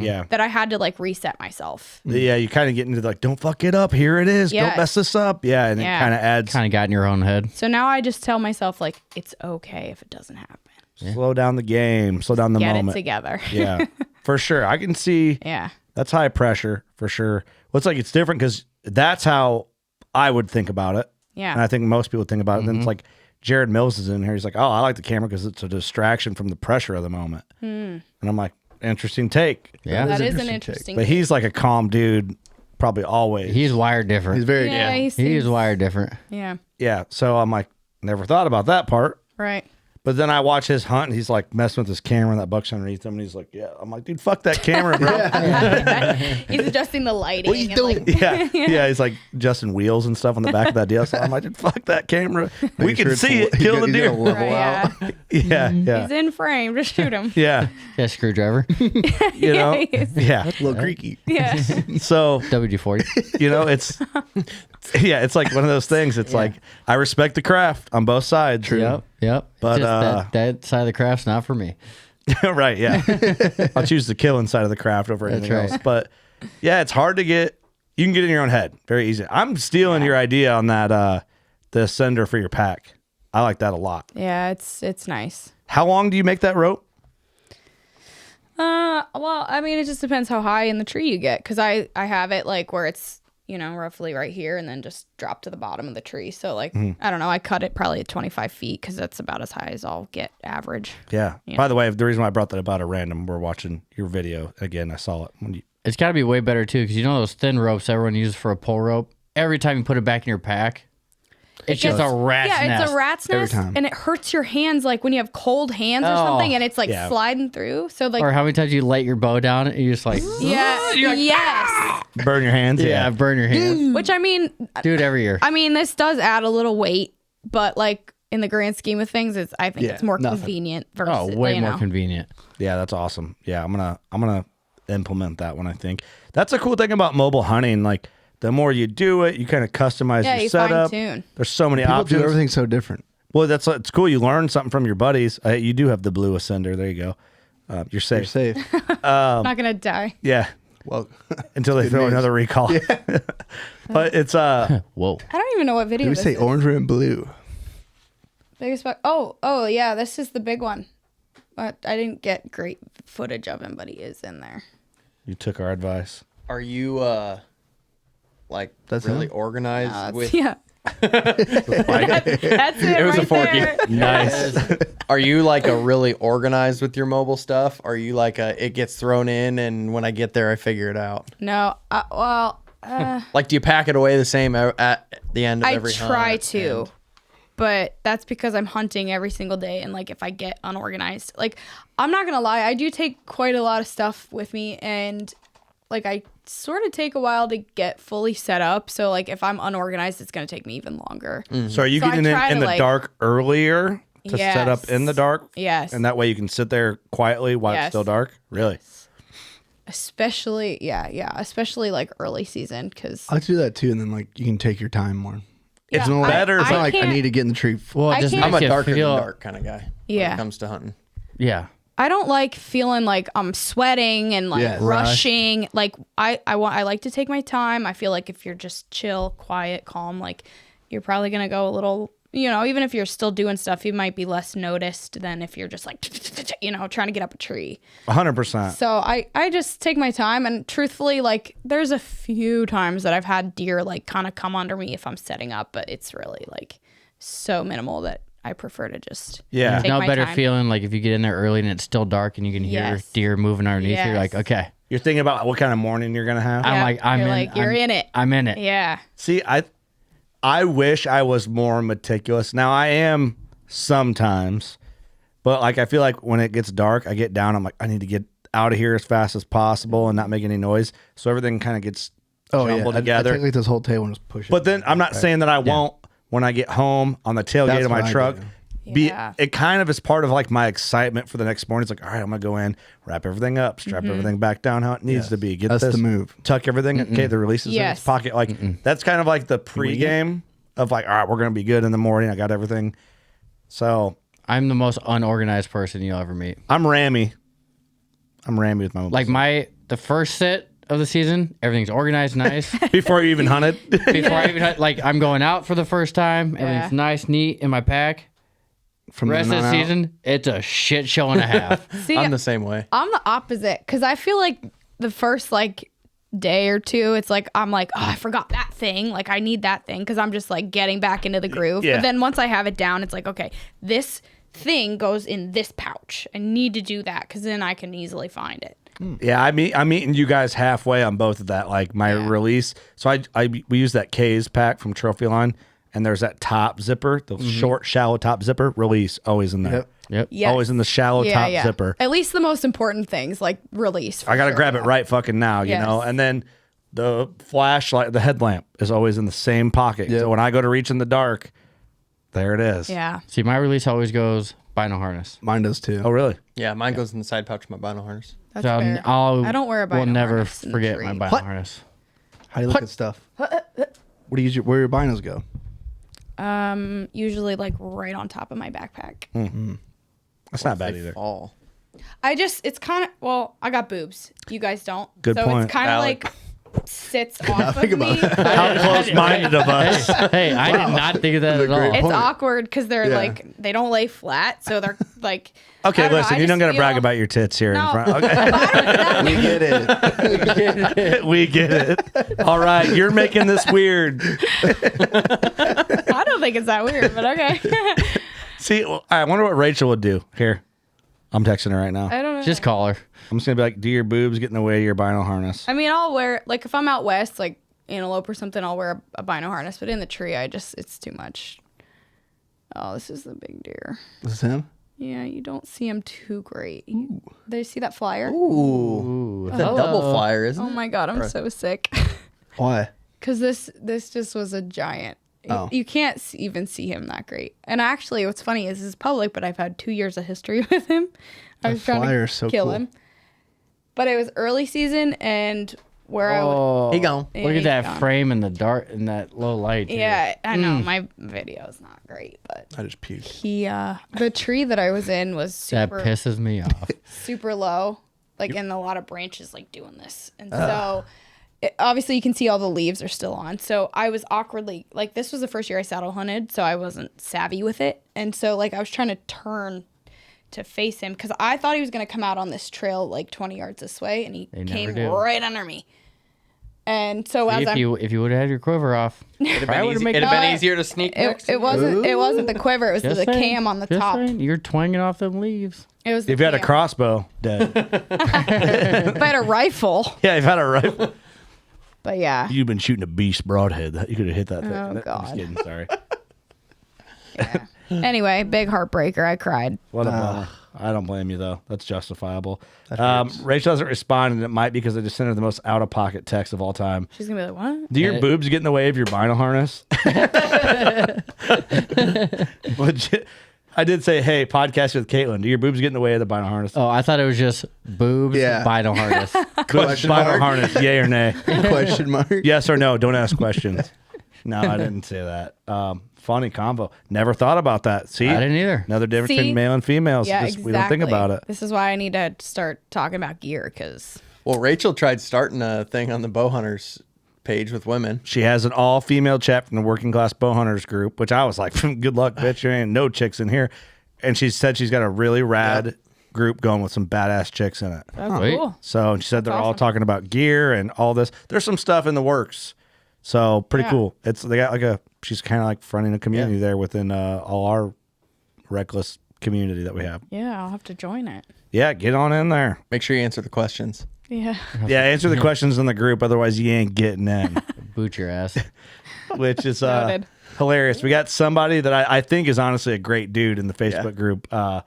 Screenshot it. He didn't answer the questions twice trying to get into the group. That's what I read.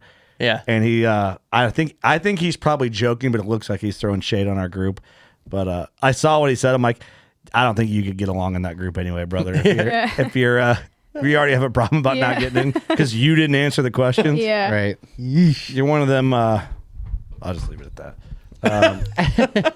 Anyways, Here we are. No response from Rachel on read. Well, all right. it's been 2 minutes. She left you on red? And normally Rachel's Oh.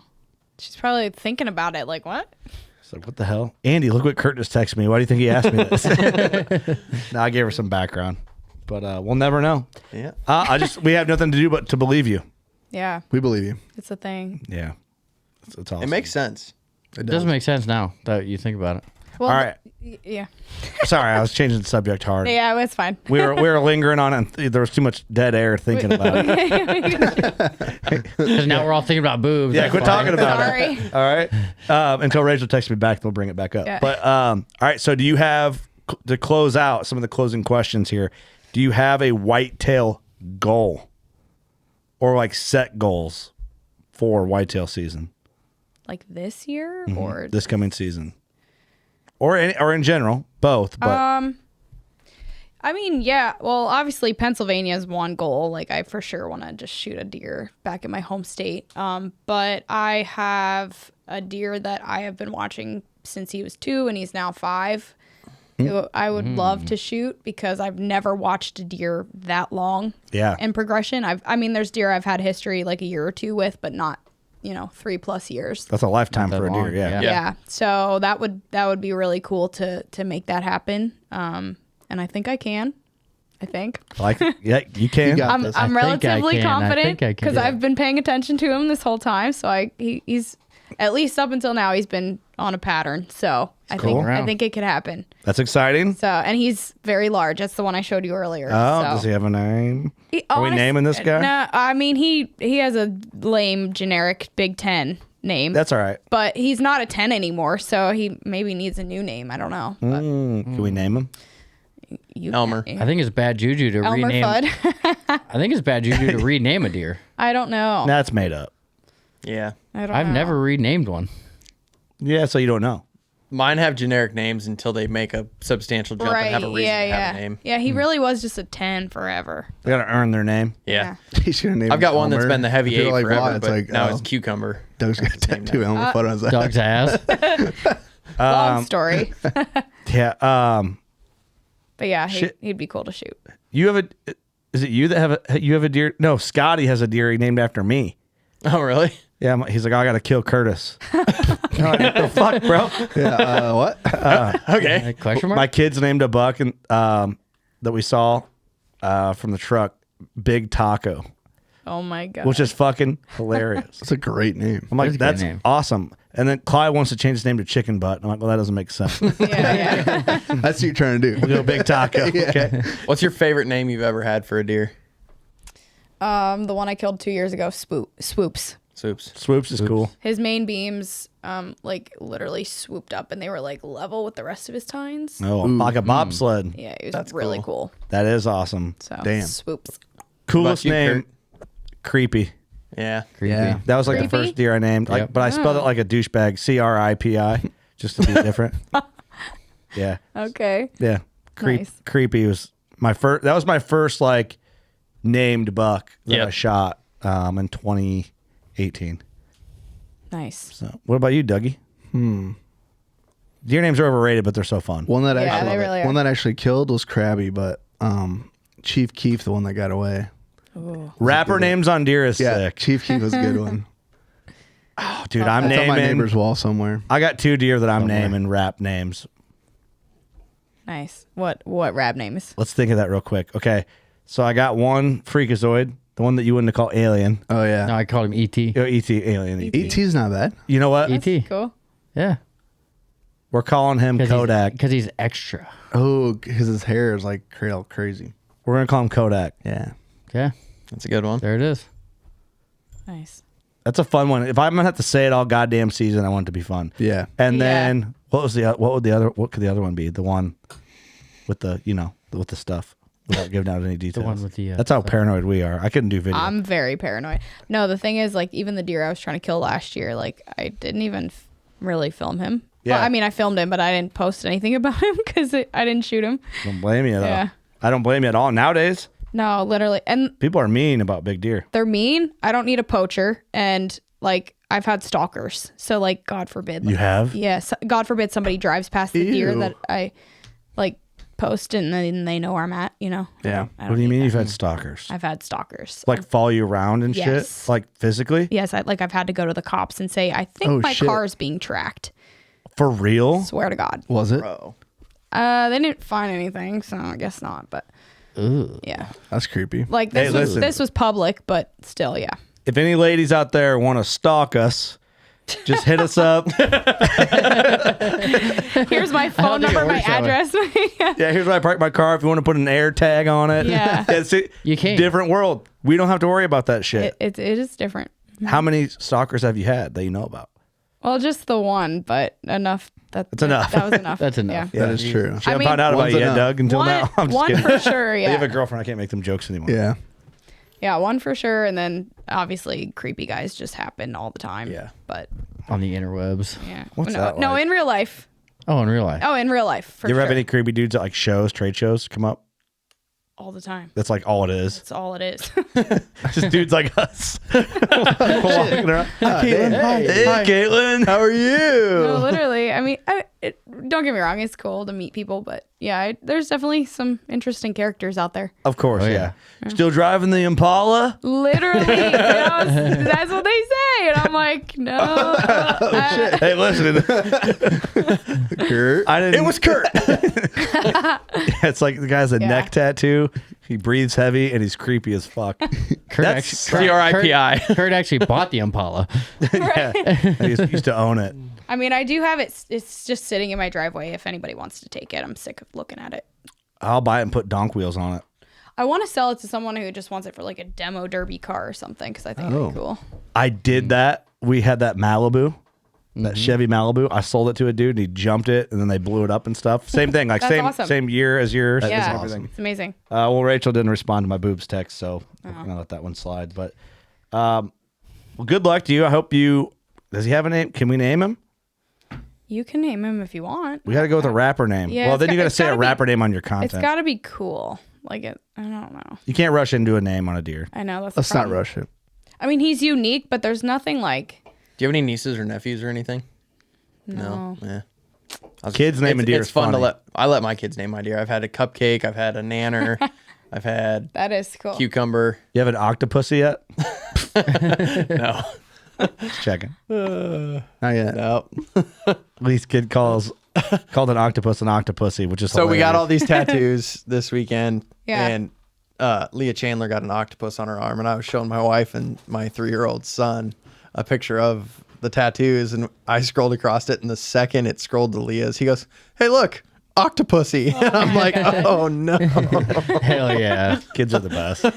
My brother, when we were young, he loved dinosaurs, but he couldn't say dinosaur. He called them dinosaurs. So Nice. he's like, "Dad, look at that dinosaur." We're like, no. In the grocery store. I love that. yeah. Hey, shut your mouth. Yo.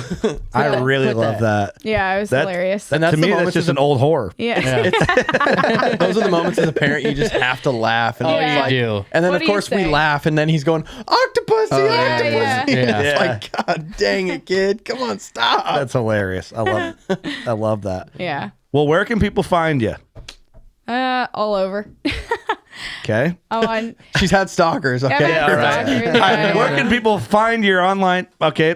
Where can people find your videos Yeah. of hunting? I mean, okay, so YouTube is Kaitlyn Maus Outdoors, and then I think my Instagram and my Facebook's Kaitlyn Maus Outdoors, and then I have an Instagram. It's just Kaitlyn Maus. Cool. Awesome. MAUS, not MOSS. All right. Well, thank you for coming back. Yeah. Appreciate you rolling with the punches with us because we got some cool females in the game come chat with us. They've been all good sports, especially when we're like making stupid jokes and shit. So Yeah. appreciate you coming back and making the effort, especially coming off a trip right to here. And all Yeah, that. straight to Well, here. I know I was worried because we obviously were out late pretty much every night. And so this morning I woke up, I'm like, I don't have a voice really. So I was like getting like Starbucks and trying to like just get my voice back, and like It held up. it held up. So we're good. Well, yeah. Well, I had a ton of fun with this convo. Hopefully, Yeah.